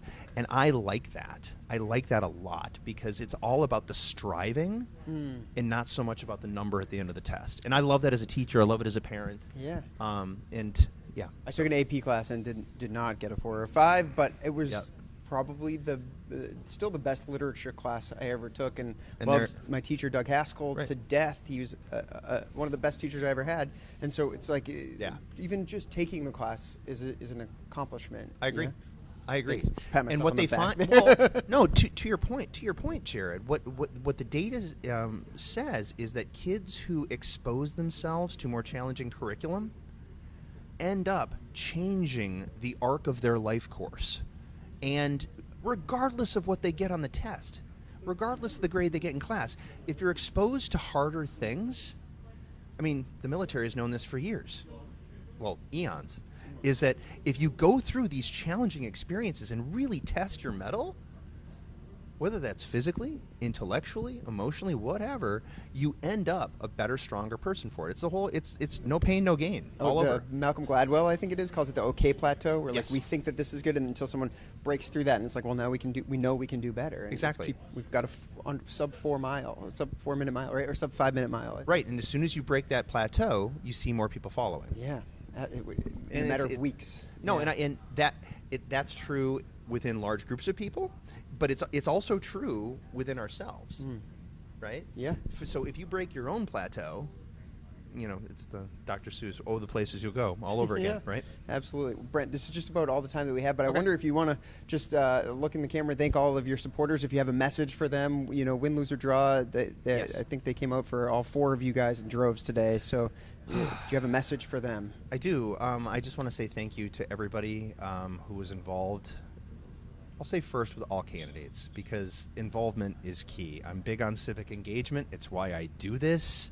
I do care very passionately about the things I care about, but one of the things I actually deeply care about is that more people are involved in our community, because we all win in that case. Second, the people who have been supporting me, I've been overwhelmed by the support, frankly. I didn't expect it. I frankly enjoyed the anonymity I had on school committee for the longest time until I didn't. Not anymore.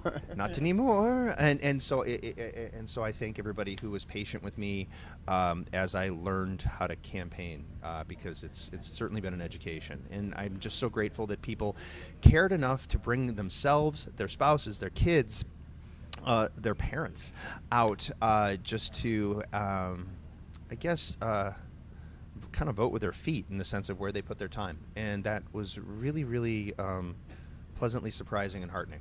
So thank you. Awesome. Well, thank you for your time tonight, and thanks for all the time you've given in the past, and may continue to give in the future. So we appreciate you being here, and Well, thanks for doing this. It's nice. absolutely, it's fun for me. So All right, well, appreciate you be being well. here. Thanks, everybody. Thanks, Brent. You can just leave the microphone on the table if that's all right. No problem. Awesome. Thank you. Thanks. And up next, Doc, Mr. Elfman. Thanks, Dr. Elfman. I'm sorry. Thanks so much for being here tonight. So we've just heard from 2 school committee candidates in a tightly contested 4-way race. Yes, it was. Yes, it was. You were in Another tough race. tough 2-way race for 2 open seats. Can you talk to us a little bit about maybe your outside reaction, still being on the ballot, but what this election cycle has been like for you? Well, obviously easy that I didn't have to, stump for myself and stand up at the Rotary and hold signs and do that. But still, coming out of COVID, seeing where our community is going to go, coming forward when things are the stadium has a full slate of activities. The restaurants are getting full again. I went out to brunch yesterday at Union Straw, and they were busy at Great. brunch. It's Great. great to see that. It was a beautiful day, so we were outside. Yeah. And Union Straw is owned, you probably know this better than me, 5 or 6 Foxborough residents own and operate Union I Straw, don't correct? think they're all Foxborough Oh, they're not all residents, Foxborough residents. but I'm sorry. a lot of them are, All right. yes. And Just give them so- a plug. Yeah, a little plug. What the heck? Small little, Yeah. and they made it through COVID, which is great. And just seeing how our community is going to go forward now, this post-COVID, getting a little bit more money back into our coffers. And but there's some state money out there, there's some federal money out there. See how best we can use that going forward. A lot of that money has to be used for infrastructure, so how best to use that COVID, the CARES Act. Do you have some money. ideas or that you're willing to share with us tonight? Infrastructure? I think there's a few on the table right now. Nothing set in stone per se So yet. no, so short no. answer no. Yeah, that's fine. You don't want to have people up in arms about over something we don't know yet. Exactly. So can you talk to us a little bit then about what you feel like you've achieved last term and what you hope to achieve next term? last term, just getting the town through COVID.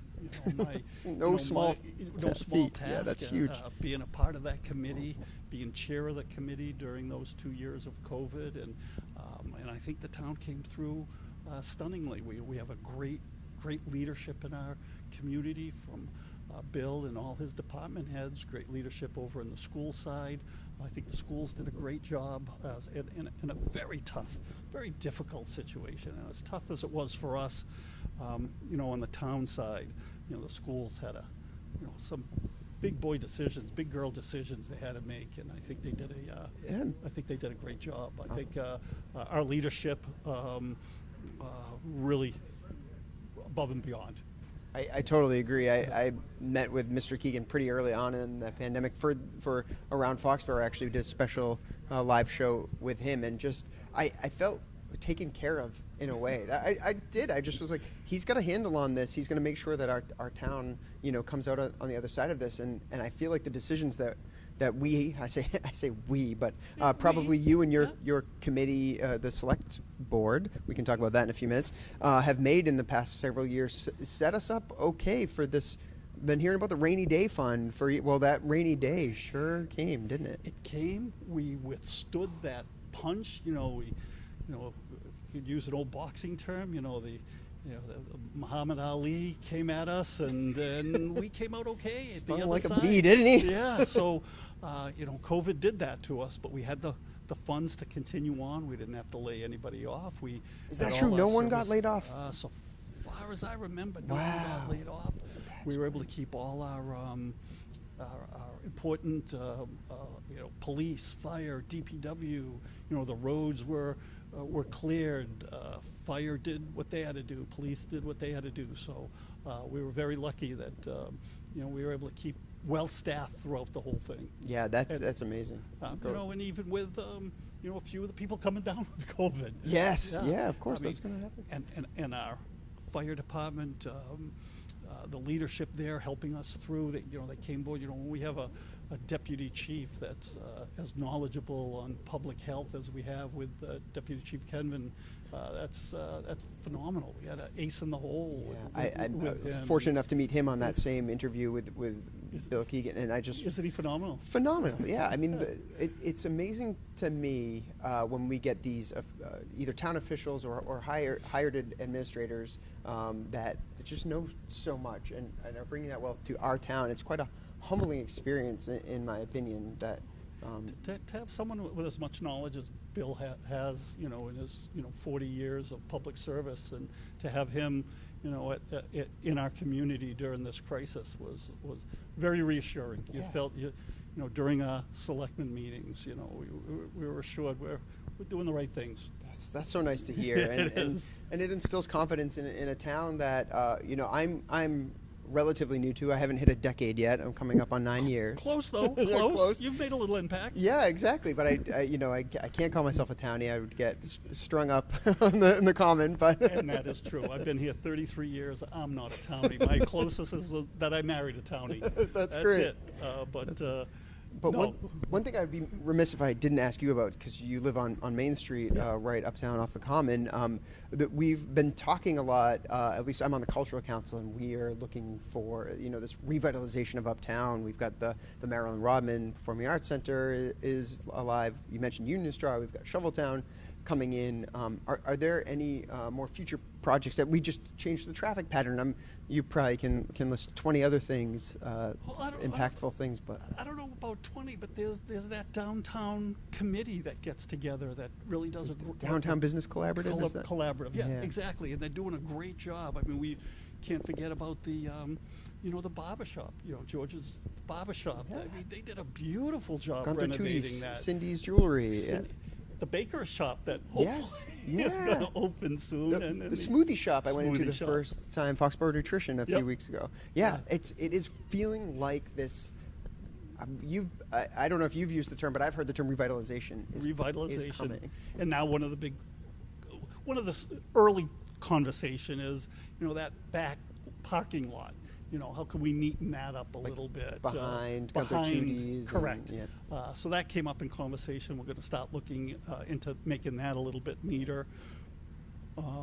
So I'm on the cultural council too. We have got tons of ideas. We're looking to get recognition as a cultural district within the next few years for that uptown area, and we want murals. Like let's put some murals on buildings and get a committee in there that can make that happen. But I feel like that's such an easy way to draw people's eye to the beauty. It's such a beautiful area. I mean, not many towns have this common gathering place where you can sit, have a picnic, you can walk, get a bagel, get a sandwich, get a smoothie, and really sit and enjoy it right there. Go see a play afterwards. You know, it's very cool to live downtown and to be able to walk everywhere. I walk. We see you. I walk everywhere. I'm sure everyone's watching at home, being like, "Hi, Seb's driven by him."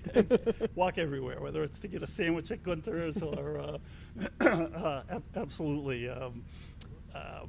It's fun being downtown, but what a great idea about murals. Absolutely, my goodness, I never thought about that. There's a lot of brick buildings. We're ready. Absolutely, absolutely. We're talking to some other districts. We've got a public art project in the works with some semi-permanent ceramic sculptures and have an art tour. So we're talking about some big things. We're going to try to put them into fruition in the next few years. And but that'll just help with downtown revitalization also. Yeah, I mean, I'm an artist, right? So I'm an actor. The arts, if you build it, people will come, and I think that's having the theater back up and running is such a huge part of seeing Union Straw and Shoveltown.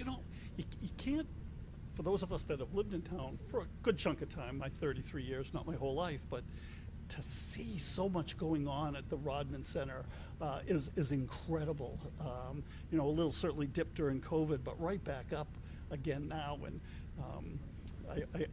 and my friends are always calling me all the time, Doc, can I park in your parking lot? There's never any parking around the Rotary. All right, I've got your number now, so watch out. Absolutely. And so sitting there one day, Friday night, and a friend is over, and they're like, "There's two people walking down your driveway. I think they just parked in your parking lot." And I'm like, "Yeah, they went to the show, the Addams Family." Addams Family. Yeah, Uncommon Theater. Yeah. They had it was a great show. My kids saw it and loved it. I was volunteering that night, so I didn't get to watch the whole thing. But yeah, it was got rave reviews in my house. Even down to school vacation, having movies there during the day, having comedy shows there, having always. Can I give a shout out to Catherine Miller, Jen Rathbun, and Bob Seidman, who have worked tirelessly in the board at the MRPAC? Keeping things going. It's great for downtown. Absolutely, Super. absolutely. That's so nice to hear, because I think, when we were talking with Dennis earlier too about inflation and how the town's going to get hit, it is nice to think in the back of my mind, based on what I'm getting from you, that we are still working towards growing, even if the times might be lean, we can still find a way to grow amongst all of that. Oh, sure. Having a Schneider Electric giving us a grant for the lighting system and new electrical downtown. Huge.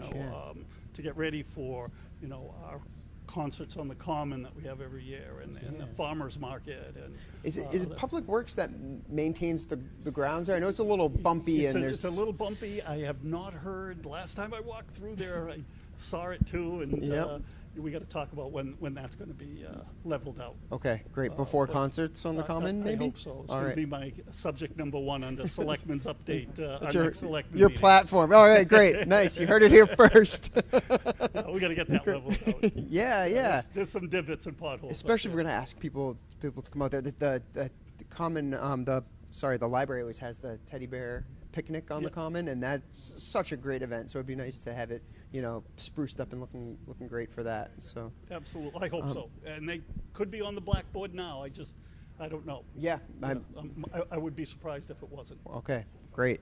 And I don't mean to make Public Works. I don't mean to shame them, because I think Chris Gallagher does a fantastic job. There's a list of things a mile long he has to do. Every town, and, right? And what they did uptown with the new lighting and stuff like that. They did, it's beautiful, yeah. It looked like trenches of World War I. But, and then we had the tree lighting in the middle of it. In the middle of it. Exactly. A couple of twisted ankles that night, I know for a fact. While we have you here, town meeting is next week. The articles have all been posted. Would you mind going through them with us? Can we read through them we could give it a go. I'll give you what knowledge I have on them. So if you want to grab a copy, we have one for you right over there. and I was thinking maybe we could save the. Sorry, I have only one hand today. I was thinking that maybe we could go through article by article and talk about the budget last. If you think there's anything that is super important in that budget that people might want to know to give an informed vote next week. You know, we really don't have. We can take it in order. We don't Sure. necessarily have to do the budget last. So what should people who maybe have never been to a town meeting, who are now engaged by this school committee election that got record numbers, right? We've got Record numbers. almost 22% of the registered voters here tonight, which is This is great. Awesome. You know, wish it happened every election. I hope it you does. know, I hope this is the catalyst. To get the people out there to vote and not necessarily anything controversial. Just get out and vote. Yeah, why not? So what can people who might be new to town meeting expect when they walk in the door? Hopefully, it'll be crowded. Yeah. Hopefully, you know, the seats will be Masks or no masks? I believe no masks. Okay. Or optional, well, of course. certainly yeah. optional. No one's going to and make you take it off. And nothing's going to be roped off. We did have a couple of town meetings where things were roped off, but it worked out well. Bob Cutler did a great job organizing Always those. does, yep. Organizing those town meetings. So hopefully we're going to be pretty darn close to normal with that. Great. You know, Spillover rooms anticipated or no? I don't. That's think a it's- Bob Cutler. Yeah, he would. But I don't think there's a need for that. Okay. I'd be surprised if we had to go. There's nothing, again, hugely controversial on the budget. You did save the interesting ones for last, I noticed. Did you make that up? That or? was purely coincidental. That people have to stay late. Exactly. It'll be a late night next Monday night. So you walk in, and I think you find your. I'm trying to do this from memory. I've only been, like I think I said, we've been here 8.5 years, so this will be my 9th town meeting. I might have missed one in there somewhere. You walk in, you register, so that Yep. people they Yep. know you're a voter. Yep. Hands up, hands down, kind of vote. Yep. Yeah. If you're not a resident of Foxborough, they'll give you a sticker non-voter. Non-voter. So if you can there's still be a ever a hand- resident and not registered, and attend as a non-voter. Correct. Okay.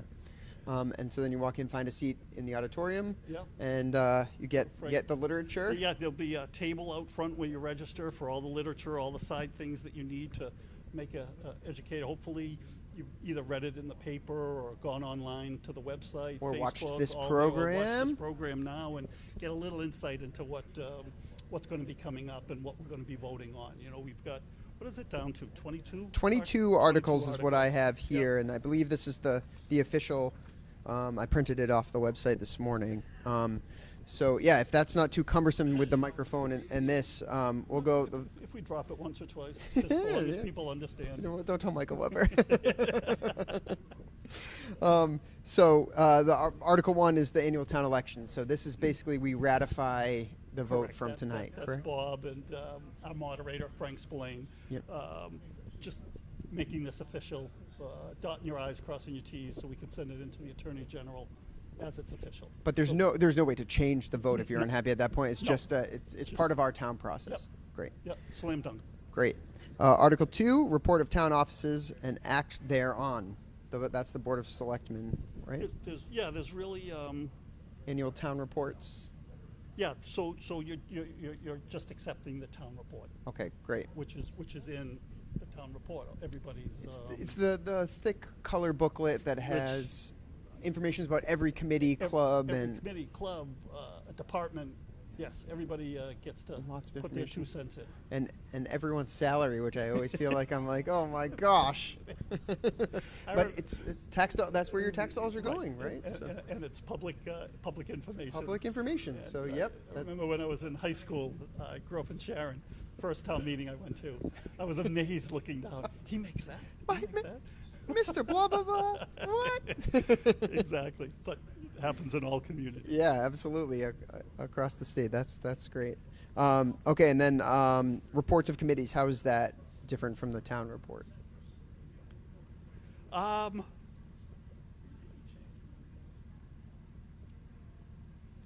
Is that just an option for the committees to speak if there's You know, anything they need to report on? Got to be honest with you, I don't remember. Yeah, I don't either, Yeah, I actually. don't remember. I'm sure that's the first 3 are usually dot your I's, cross your T's. and really no discussion on those. Great. Obviously, Article 4 is the big one. That's the big one. You know, that's the budget. That's the all the line items. That's where our moderator Frank Spillane's going to go, line by line. Yep, he sit reads them back, all. Buckle up. You Taxation, read them all. state aid, And generally what he'll say right from the beginning is if there's any of these line items that want to be pulled out, just raise your hand, because then we'll pull those or out. say hold, right? Hold, Isn't there an yep. option to say hold? Hold. Then you'll pull out all the holds and vote on the rest. Okay. So if there's 180 line items and there's 4 holds, we'll vote on 176. So can we talk a little bit about the process of voting then? So there's a hold on this line item. We go back to it. There's some discussion, correct?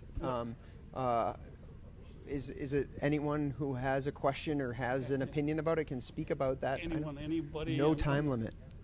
No, generally no time limit. People are usually Unless- pretty respectful. Respectful. I mean, unless someone's rambling on. I don't remember Frank ever.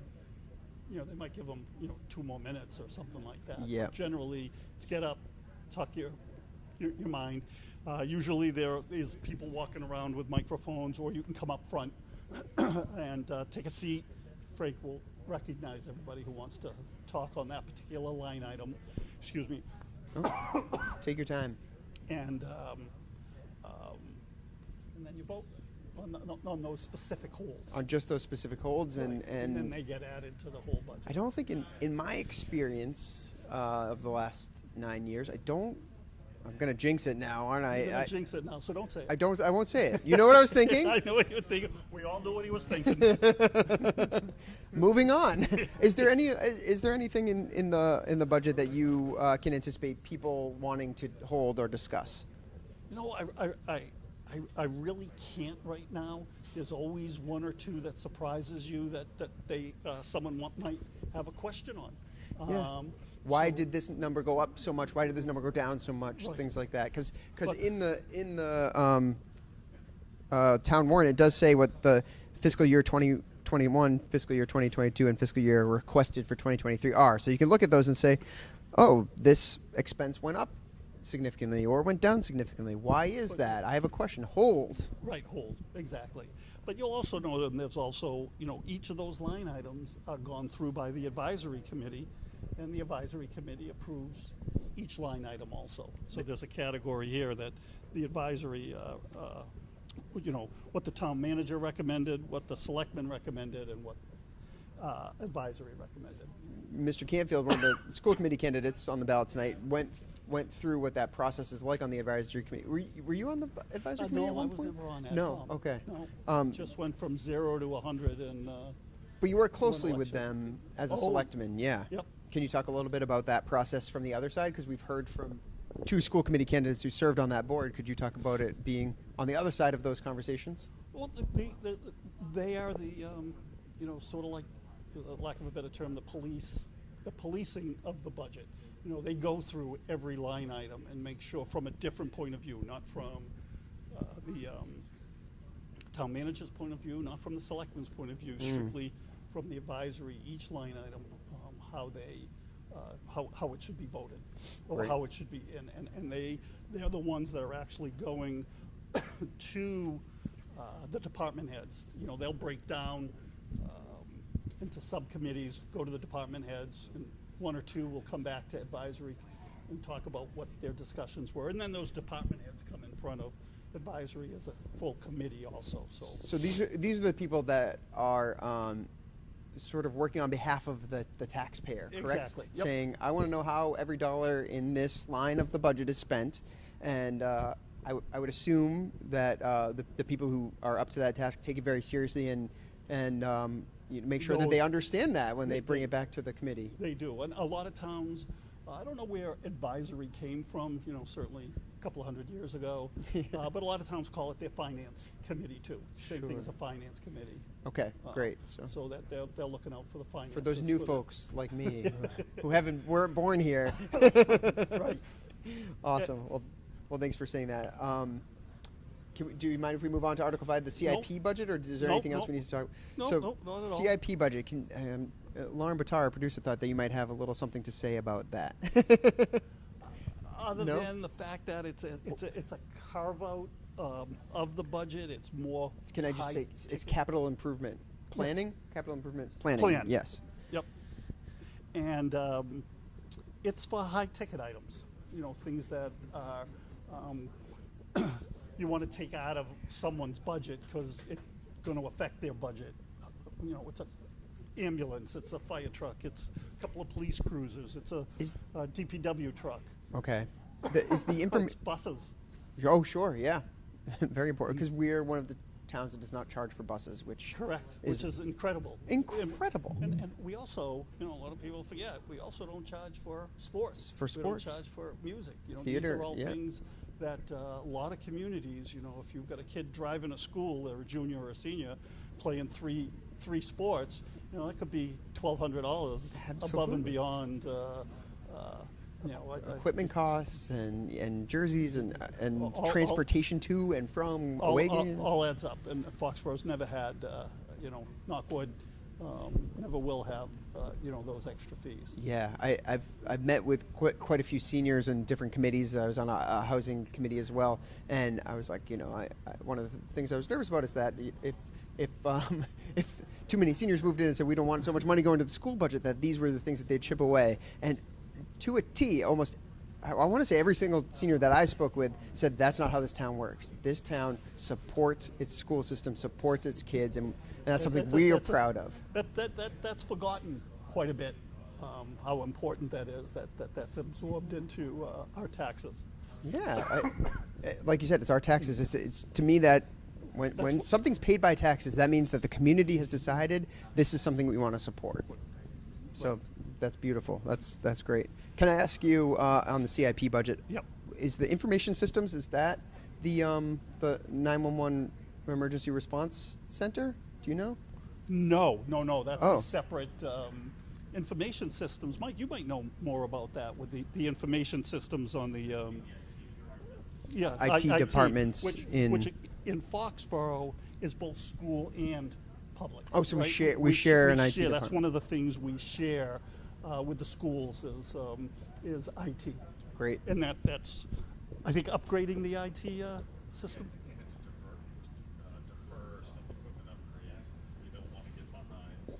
Yeah. So Mike Weber just told us they've deferred some equipment upgrades in the past, and they don't want to get behind. So we have $125,000 in the budget for that. Great. Town clerk, that money is not going to Bob Cutler. Personally. that's not just going to fill his It's pockets. not going to Bob. That's going for new election boxes, as a matter of fact. Oh, good. Yeah, oh, he's great. been trying to upgrade our system for quite a few years now, and due to COVID, CARES Act, and ARP money, which is why a bunch of these are being able to be funded. Bob finally is getting He's new. finally getting what he asked for. Yeah.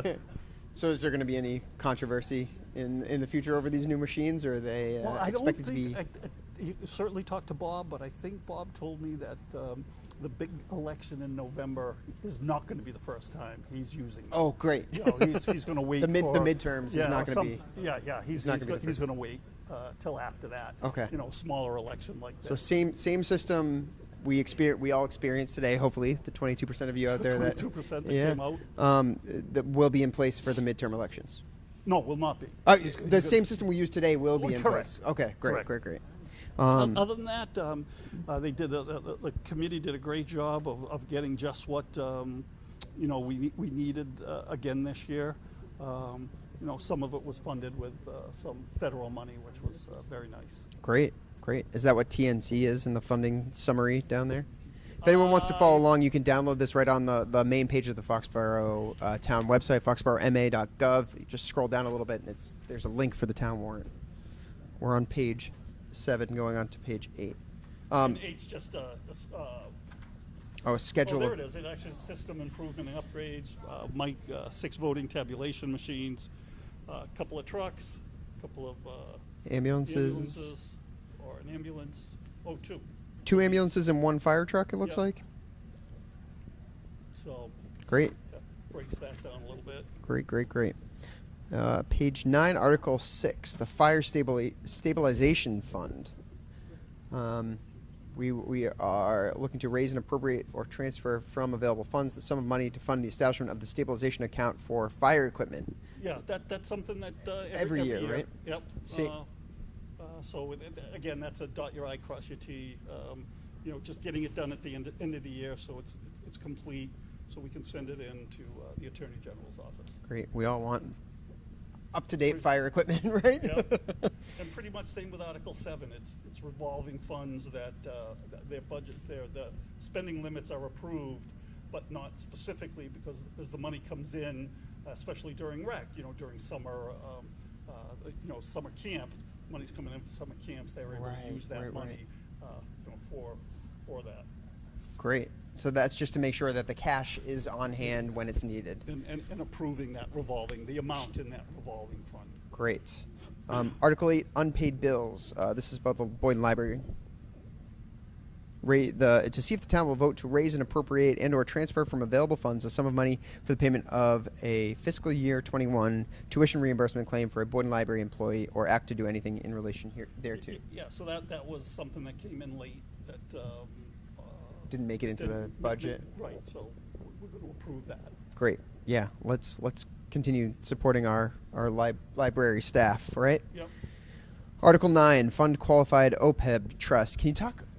I know it's always a point of contention, or at least it's a point of conversation. What is OPEB, and why is it important, and why are we doing such a good job funding it?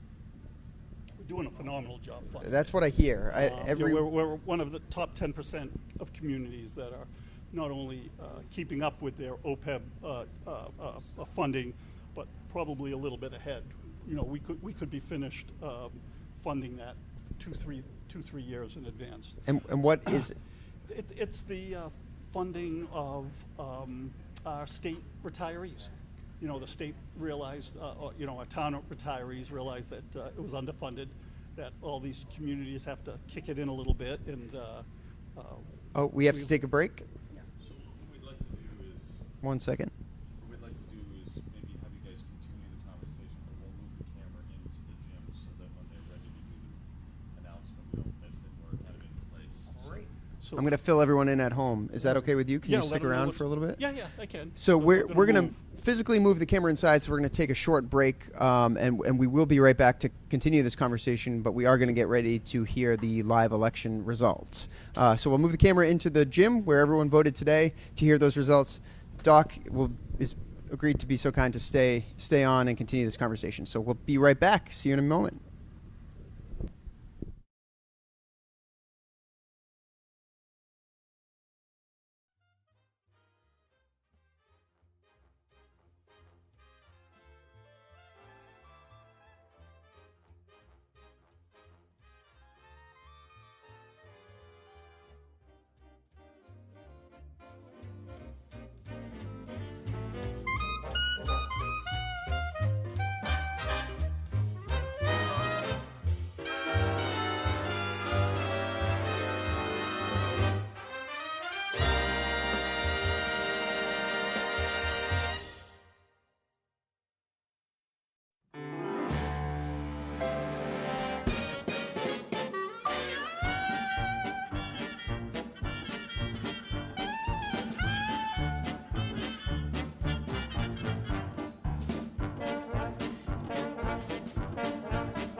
And we're back, as far as we know. Yeah, thanks so much for bearing with us while we moved locations here, just across the hall. But we can see we're in the place where all of you voted today, and thank you so much for coming out and doing it in record numbers. When Selectman Doc Elfman and I were talking earlier, we were just going through the town warrant articles for our town meeting next Monday, May 9th at 7 p.m. at Foxborough High School. 7:30? 7:30? Oh, I've been saying 7 p.m. all night. Show up at 7 and you'll be a half hour early. It is, no, it doesn't say on this page. 7 or 7:30, but if... Yeah, just bring a Primo sub. And oh, yeah, and there we that's go. what I used to do for years. Go in the back corner of me and my brother-in-law. We're plugging all the downtown businesses grab tonight. Grab a couple of Primo subs and some chips, sit in the back, have dinner. That's great, yeah. And do the do town meeting. You will see. I've seen many people bust out snacks. I know my kid's kindergarten teacher, Mrs. McCarthy. She's always got the best snacks. She's like, it's election night or it's town meeting night. I'm coming prepared. So you'll be on stage though, right? No. I was just going to say our town attorney, before she left to go to another company, would always bring individually wrapped Rolos and Snickers. Oh, so that it would be nice and loud. So we'd have our snacks. Oh, very up nice. On the stage also. But you said you won't be on the stage? No, she's gone. Oh, she's gone. She's gone. I don't see, know yeah. if our new attorney will bring us snacks. Well, all right. I might have to bring my own Snickers bar. Hint, hint. If you want to suck up to the elected officials, you know what to do. When we last left you a few minutes ago, I don't even know how long, this day has been a blur, so I don't know how long ago that was. We were talking about OPEB, and you were telling us why it was as important as it is, and what we've been doing. What is it? We didn't It's actually say what it is. Other post-employment benefits. So it's easier to say OPEB. Pension, right? It's pension. Yeah, okay. And it's catching up with years of non-funding. What the town decided to do when we did our town meals tax, I believe, of 0.75 in the community, we earmarked that money specifically for two things. One, OPEB, and the other, roads. Okay. And because that money cannot be used, and that was through town meeting and town approval, Yep. because that money can only be used for that, we were able to stay way ahead of our funding on OPEB, and I think Bill Keegan's mentioned a couple of times we might be able to finish a little earlier. I'm throwing And is that out something what- that once we pay it off, we're done paying we're it done forever? Forever. So We're that's done. that's We're going done into our. getting caught up.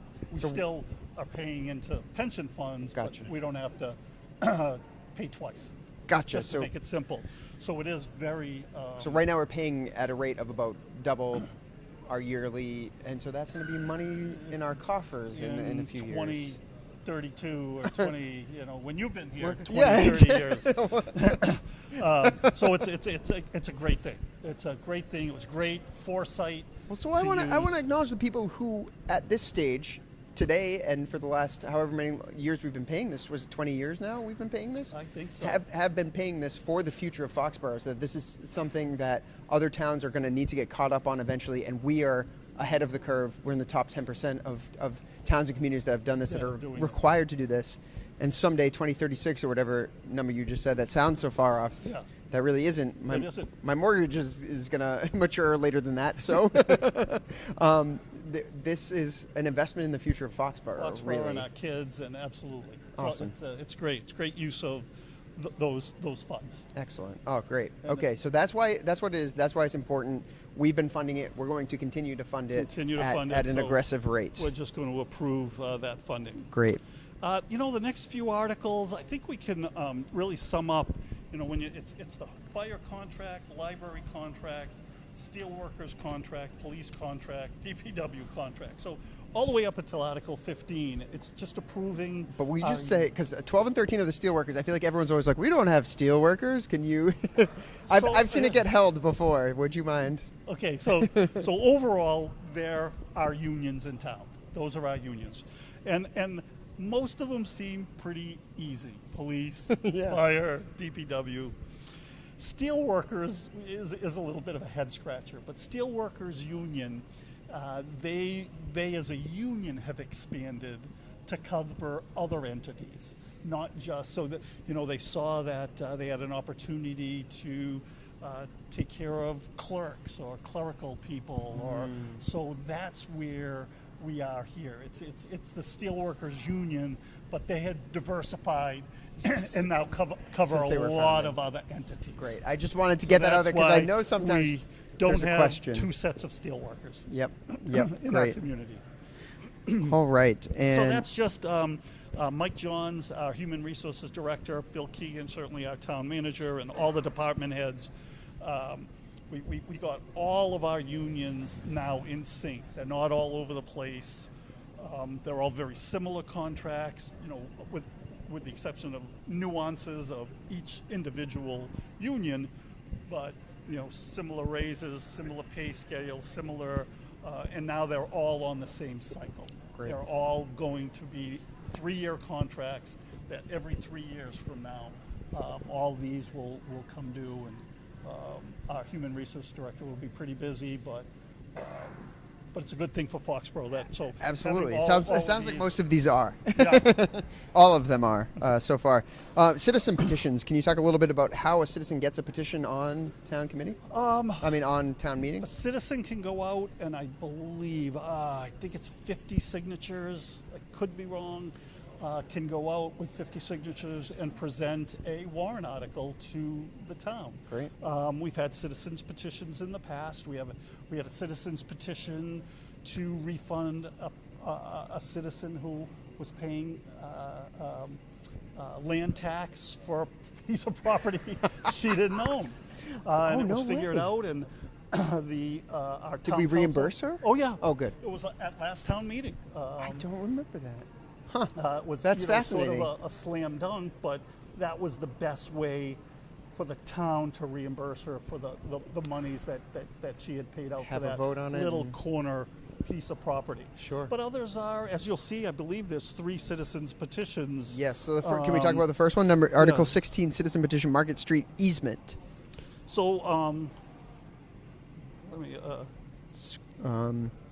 Request an It's a- easement through town property at 15 Market Street for the right, to installing a new that's just sewer line. To install the sewer line. Easy. It's just an easy one. Let her have it.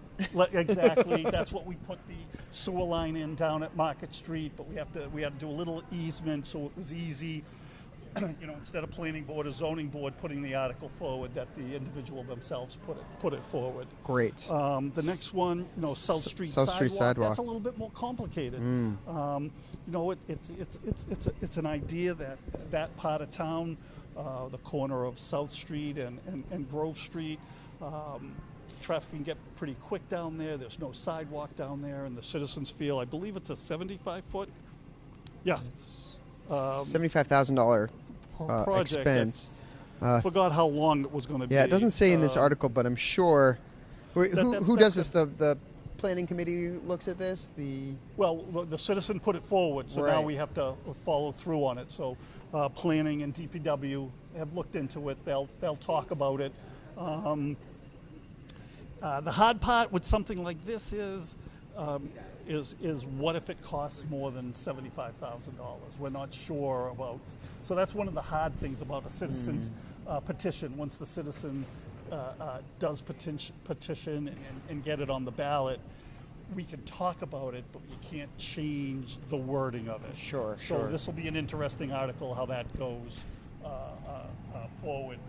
With discussion. But I'm sure there's going to be a lot of discussion believe on that. AdCom voted. I have their votes here. Let me, if you don't mind indulging me, to see how the AdCom, the people who look at our every dollar and tell us whether or not we should vote for it. I believe it was 9-0-0 in favor of. Well, I didn't think it was. Oh, was it not? I tried to note the ones that were not. Article 17, 3-6-0. I'm Yeah, sorry. I thought it was Against. against. So sorry. Yeah. It's been a long day. I'm glad I checked. So AdCom, this could be a contentious one. This could be some discussion. I think there's going to be some discussion on it, and I think the discussion's not, do we need a sidewalk there? We probably do, but there's other ways that the town has set going forward an itinerary and roads were first. Once the roads have been done, In order of priority? priority, Okay. then we're going to start looking into sidewalks. A lot of sidewalks have to be reconstructed. Some sidewalks have to be added. But you know, there was a priority at one point, and that's where it is. And sort of skipping ahead makes things a little bit more difficult. Not that it can't be done, but Sure. it just throws a wrench in the works. And AdCom looked at that and said, yeah, I mean, we could put it on the list, but now's not the time to do it. Correct. Well, the nice thing is about these articles, it does say there was discussion in favor of recommending the petition, safety of pedestrians on this stretch of road, obviously. The discussion against recommending the petition, not enough money allotted in the motion to complete the project, and not on current ADA or complete streets plan with the Foxborough Department of Public Works. The complete streets plan. That's what it was called. Forgot about that. Okay. But yeah. So form your own opinions, come to town meeting, and listen to the pros and cons. Listen to the pros and cons, absolutely. This is why we have our experts in town that look at every dollar of this budget, right? Yep. And our next Article 18 is a citizen's petition, direct mailing. The citizen petition requests that property owners and voters be notified by mail 60 days in advance of town meeting of any zoning warrant articles that impact them. So do me a favor, go on to AdCom, see how they voted on that. 171. Yeah, they voted against it Against also. it. I think what we all came out of... 1 for, 7 against, 1 abstain. Right. Correct? I think what we all came out with, the idea is a good idea. There are times where people might not know that a zoning change might be coming forward, even though it's in the paper, it's on the website, stuff like that. So I think we came out of it saying we could get that information out to abutters in a more efficient manner. So it's something where even though AdCom and maybe it will be voted down, it brought up great discussion on an issue that needed to be brought up, and that's okay too. And so is it fruitful then to have that discussion again in front of the town at the town meeting? Because it's a citizen's petition, we can't take it off the warrant. Yeah, I guess So I'm even asking though- for your opinion. My A very opinion is- unpolitical thing to do, right? No, well, my opinion was pretty much the same as AdCom. I think it's asking too much of town hall to always send out notices, and the cost would be phenomenal. But there are also ways that we can get that information out more efficiently. Okay, And I great. think that's going to be on the short list of things to do going forward. And just two of the cons that the AdCom came up with was the petition isn't written as a bylaw or regulation, so it doesn't actually change the law. It would essentially function like a non-binding resolution, so they didn't seem to like that. And the process for identifying impacted residential property owners and registered voters wasn't outlined, making it potentially difficult to implement. So maybe a good rule at heart, but that might need a little bit more working over in the future if... Exactly. Okay, great. But we can see how people vote for it and how people vote for or against it and what the discussion is on that night, correct? Correct. Article 19, Select Board Amendment to Special Acts, General Bylaws, and Zoning Bylaws, Board of Selectmen. I believe this is the one that changes the name from the Board of Selectmen to just Select Board. Is Yep, that? and I know you mentioned earlier. I did, I you teased it. really wanted you teased it, exactly. And you know what I'm going to say? What? We're going to do a no action on this Why? on Monday night. What can you explain to us what that process No, is? I'm and going what? to leave you hanging. Well, tune in next week. The problem we came up with, or we didn't, was town council came up with, is because the word selectmen and board of selectmen are in various zoning bylaws also, and the zoning bylaws require a 2/3 vote to... Two-thirds of whom? Of the select? People, Or no, of of the people at that it was decided that we're going to postpone it to special town meeting and in rewrite November, it a little bit. when not as many people show up. That's Well, sneaky. No. So that's one that we're going to have a vote of no action on Monday night. It's just going to be reworded because no one thought that zoning would be involved, and that's just a whole I see. other can of worms, even though it's just changing words. It's changing words in zoning bylaws. We've got mixed mixed opinions. It was Yeah. 10-0-0 though. AdCom liked it. Yeah. You know, more gender neutral term. Yeah. PC police, whatever you want to call them, are out and about. But I'll throw it out there. I'm a traditionalist. yeah, are you? That's interesting. I'm a traditionalist. So since I moved here, I've called it a select board because it just select men felt wrong to me. I don't say congressmen to a congresswoman, right? Difference of opinion. This is what makes our democracy great. I consider it a gender-neutral term, even though there's 3 letters that just so happen to spell out M-A-N. Well, you can't make me say selectmen, but I'll say select board, right? Yeah. Well, I do go back and it's forth the same on thing it. as a woman. Yes, yeah, absolutely. No, I wouldn't call anybody a girl or a lady. I would Right, call her a woman. absolutely. There's 3 letters in that word. And it's a respect thing. I mean, we could Right. we could have this debate all night, Oh. right? So it's But just, it's as long as just- you're showing respect. It's just me being a traditionalist. Yes. If it goes that way, it goes that way. Totally, yeah. I'm not gonna stomp on it's just me being, old-fashioned, I guess. Yes. No, Yeah, no. I was chairman for 2 years. Yeah, but this town loves its traditions, doesn't it? Sacred, we sacred do. cows and such. Yes, we do. I love it. That's what makes good, it. now that we're So, off that one. yeah, that one. So what happen? Can you tell us what happens when that gets brought up next week? Is it just Mr. Someone Spillane will get up says, and say we'd like a vote of non-action and explain why. and then do we have to vote on the non-action I vote? believe we do.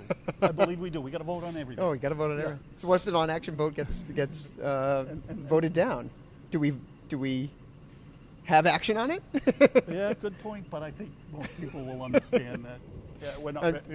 There was a quirk that we I'm weren't getting punchy expecting. because it's been 2 hours I've been doing this. Punch drunk. I could see that.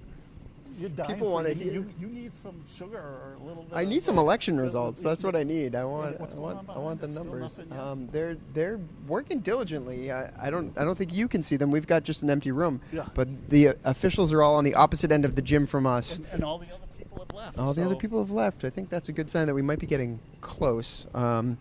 And hopefully no information is leaked on Twitter or something. So Article 20 is really pretty self-explanatory. They want to amend the door-to-door canvassing and not allow it. Yes. But there's a big long. Does that include religious groups, or are they exempt from that? Do you know? I do not know. I read it a few days ago, but like I said, it's been a long Good day. question, but I have no idea. I was just curious. I don't usually get door-to-door solicitors, but No, I don't either. all right, this is, I think, going to be the interesting one. So this is the Article 21. Do you mind if we go to Article 21, or did you have No. more about Article 20? No. Okay. Article 20 is going to be pretty easy, even though it's a long article. It's a long one to There's read. a lot of things, right? And hopefully, Frank will get someone to say, waive the Waive reading the- of this article. I volunteer as tribute. There you go. I wonder why this one's so interesting. The Article 21, marijuana cultivation and sale. It's interesting to me because I remember several years ago when marijuana, recreational marijuana was legalized in Massachusetts, we had a similar vote. Well, the big difference between the 4 or 5 years ago and now is they legalized marijuana, but there were no regulations. There were no bylaws. There were no policies. Okay. So it was legalized, but the commission that was going to put those policies together hadn't been formed yet. So it was decided at that time to make a vote and vote not to legalize marijuana only because we didn't know where it was going, and it was better. It was better at the time to say no than to say yes and get brought to a direction we didn't want to go. Because we Now- didn't know what the regulations were going to be. We didn't want one popping up next to one of our elementary schools if that Right, law in an wasn't on the books extreme- yet. right, Yeah, in an extreme example, but that's correct. Yeah. We didn't have control because we didn't know where it was going. We now have control because we know what it is. There Sure. are. But if there are- if there's still a whole approval process Sure. that every business has to go through when they want to open up a brick and mortar location, correct? Yep. That a retail location, that which this would be, that couldn't the planning board, I presume, decide this? Couldn't they say we don't want that next to the school? Find another location. well, that's why this article is the way it is. Part of it's going to be zoning. It's only going to be allowed in, is it 40B? 40B's housing, isn't it? Yeah, you're right. I'm thinking but it's only going to be in industrial areas. So there's only 2 areas in town that it's going to be approved for. One up on Route 1, as you would imagine, and down near Foxfield Plaza. Okay. That area down there. You know, and it's similar in the fact that any brick and mortar has to go through zoning and planning board. Any liquor store or food establishment that needs a liquor license and marijuana have to go through 2 processes. They have to go through the town process. They have to also go through the state process. The state for liquor is the ABCC, the Alcoholic Beverage Commission. Yep. So, you know, they have to make sure that all their rules and regulations are okay with the ABCC. So they got to send a plan to the ABCC, and they also send a plan to us. So it's and it's going to be pretty much the same thing with you know, marijuana. Anybody that wants to build a dispensary has to go through the Marijuana Commission. Sure. And then also the town as any brick and mortar. So I'm worried then if are we... I have several questions running through my head right now that you may or may not have the answer to, but does the town get a large portion of the taxation on that? Yes. Okay. Yeah, those with marijuana dispensaries, there's 2 people that are going to go in. The ones with the medical cards and the ones recreational. Sure. Medical cards, if you got a medical card and you're going in, you don't have to pay taxes. If you're going in for recreational, you're paying, I believe, a 27% tax. Okay. And a portion of that's a significant tax. Significant tax. Yeah. Tax the behavior you don't want to see, right? And yeah, right? Isn't that what they say? That's the old tax. Yeah. I believe the town gets 6% of that. Okay. Which is a significant amount of. Are we of behind revenue. the times though? Are there? I feel like when I drive down Route 1, I feel like almost every other billboard is a sign for a shop in Plainville, a shop in Rentham, a shop in Middleborough. I see them everywhere. Yeah, shop in Sharon. Not Shop in Sharon. Sharon at all. In Attleboro. You're right.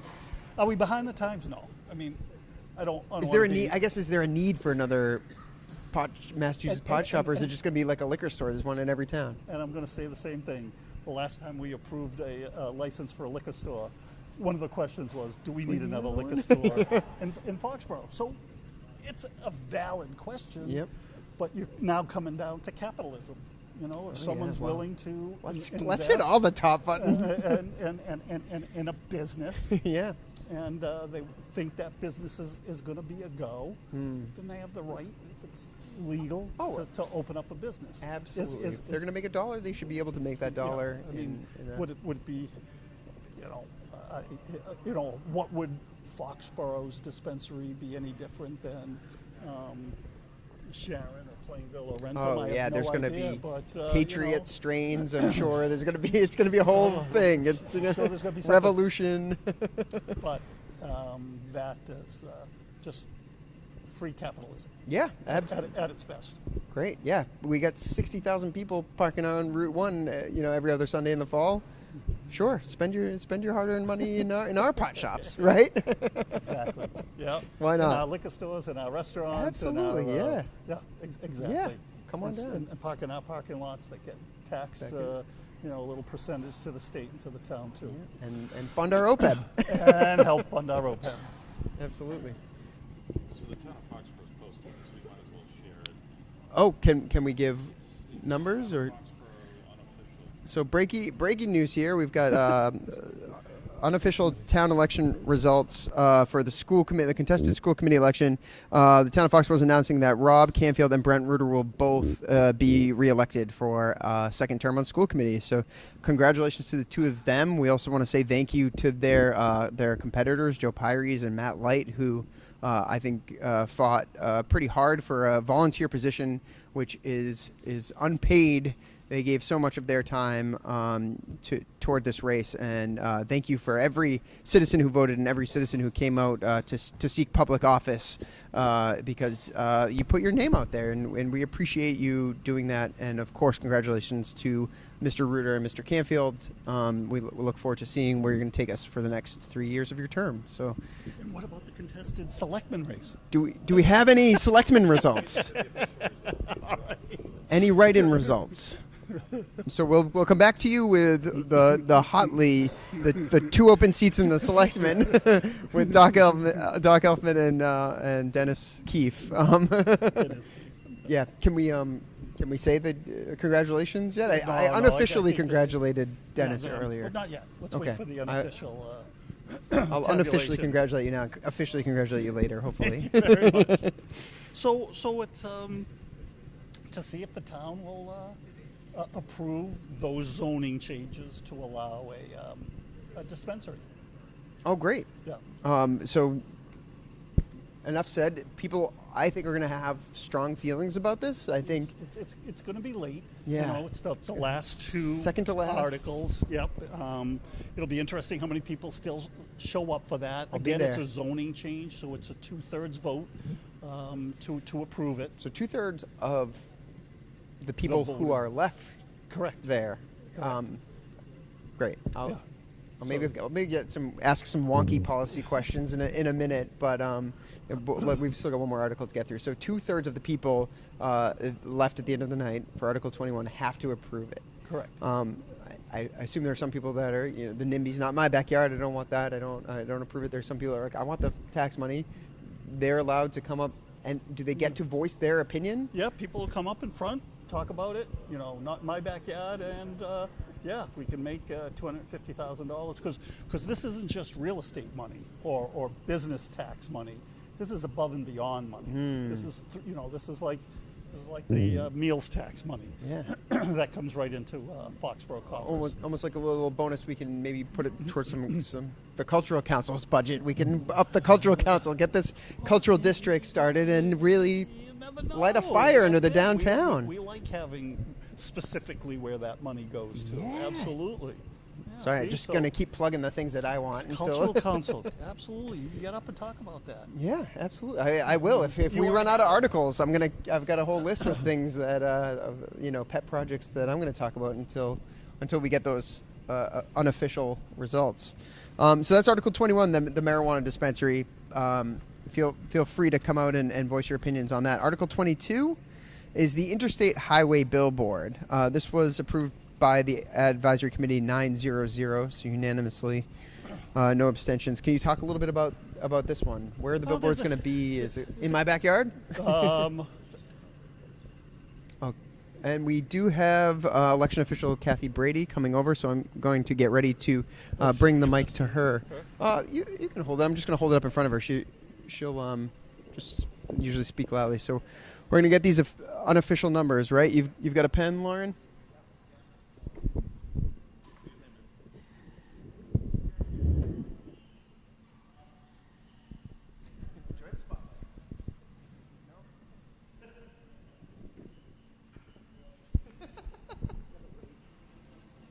No? We need another minute. They're conferring the two election officials and coming back. Excellent. All right, this is Kathy Brady, one of our election officials. All right, so for tonight's annual town election, these are the still unofficial results. We'll give those who have won the seats blank votes. You notice this does not count kind of the all other write-ins, but these are those who are right now, as far as we can see, having won these races. So for moderator, Francis Spillane, 2,149, and there were 632 blanks. For town clerk, Robert Cutler received 2,239, and there were 543 blanks. For selectmen, which was vote for 2, Mark Elfman received 2,011 votes. Dennis Keefe received 1,755, and there were 1,729 blanks. For assessor for 3 years, Robert Decker received 2,016 votes. There were 775 blanks. For school committee member, which was vote for 2, Robert Canfield received 1,790. Brent Ruder received 1,708. Matthew Light received 1,137. Joseph Pires received 728. There were 221 blanks. Water and Sewer Commissioner 1, Robert Garber received 967 votes. There were 823 blanks. For Board of Health, vote for 1, The write-in campaign, Sophia Manos received 286 votes. That was the highest total. Boyden Library Trustee, which was vote for 2. Christine Ago Freeman received 2,200 votes. The top write-in getter was Jennifer Uy with 113. For Planning Board member, vote for 1. Ronald Bressy received 2,041 votes. And those are all the races for tonight. Official results will be available in several days. These are the unofficial results as of 10:30 on election night. Thank you very much. Thank you so much, Kathy.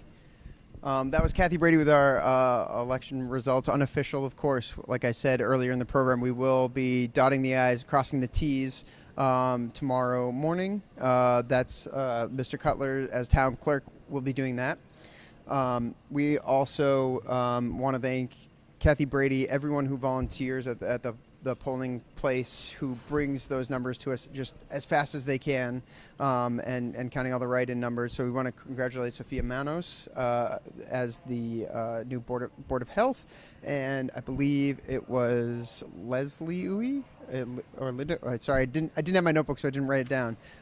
For the Boyden Library Trustee. That's great.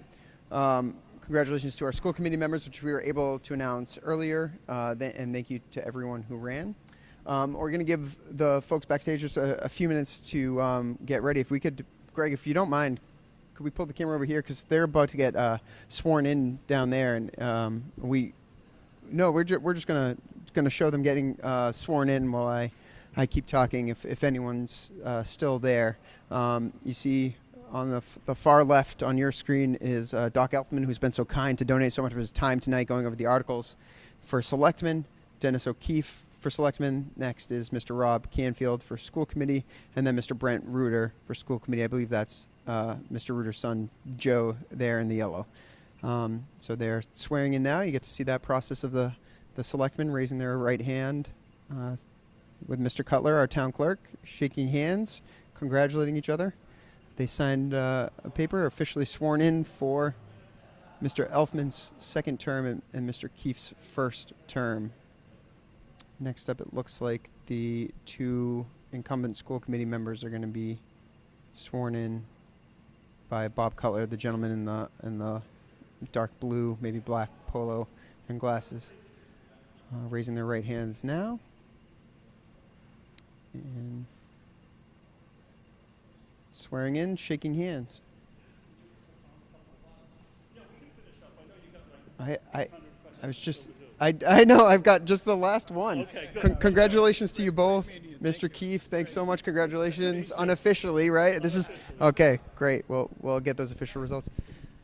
Just wanted to finish up our conversation because I know this is why everyone is here, right? Is to rehash the thing that we're all going to listen to next week. But that the Billboard article. Yeah. Here, can I give you this mic? Yes. We'll stand. We'll Sitting. finish up. Yeah, Are we I've been okay sitting for standing? 2 hours. You okay, Greg? Great. You want to congratulate Bob as he walks by? Yes, Bob. Do you want to come say hi and No. We got we're one more question. finishing up You with the Okay. town warrant. Congratulations. Any reaction results? Reaction to the results for us? Like I said earlier, I'm just really humbled by the support. I'm grateful to be able to continue to serve, and I'm really looking forward. I'm glad that Brent got reelected as well. I think we have a really strong committee in place, and I'm looking forward to continuing to do the work that we've been doing. So, yeah, Great. thank you, everyone. There've been a lot of gifts of the past month, so very grateful. Excellent. Well, congratulations. Well said. Thank Thank you. and we look forward to seeing what you do in your second term. Thank you very much. Congratulations. Thank you. All right. Thanks, Rob. Thank you. And Brent, Mr. Ruder, congratulations on your victory. Do you have any reaction to the results? I'm just thankful that we get to continue the work that we've started since 2019. I'm very grateful that folks in town showed up in droves compared to what they usually do to have their voices heard. And mostly, I'm just excited to keep pushing the district forward. That's it. Awesome. Well said. Thank you so much. Congratulations. If I may shake your hand. Thank you. Awesome. Congrats. And Thanks. Thanks for all the time that you volunteered in the past, and thanks for signing on for another 3 years. My pleasure. Thank you, Awesome. everybody. Thank you. We will get Doc Elfman back as soon as we can find him. He's out in the hall catching up. But we have just one article to finish talking about, and then we'll let you all get some sleep. We appreciate you. Thanks, Back. Doc. Okay, so for the fourth time, Yes. So there's Billboards billboards on I-95. I-95. There's was a potential. Those of you that watched the selectmen's meeting, that maybe potentially 5 or 6 billboards. You know, I was a big. I thought that was too many. I really wanted them to downsize that quite a bit. And there's potentially, you know, through the zoning, they did a great job in that committee, great job in planning committee to work this out. And there's a potential of a max of 3 billboards. We think there's probably only going to be 2. But you know, billboards are, you know, billboards, and you know, they're popping up all over the community, all over communities, and you know, there's a significant advantage in funds that the town can get from those billboards. But even that much more is one of those billboards could be put on town property at the DPW. So it wouldn't be in complex. anyone's backyard. Well, there's some abutters. I don't think they're going to be that close. Okay.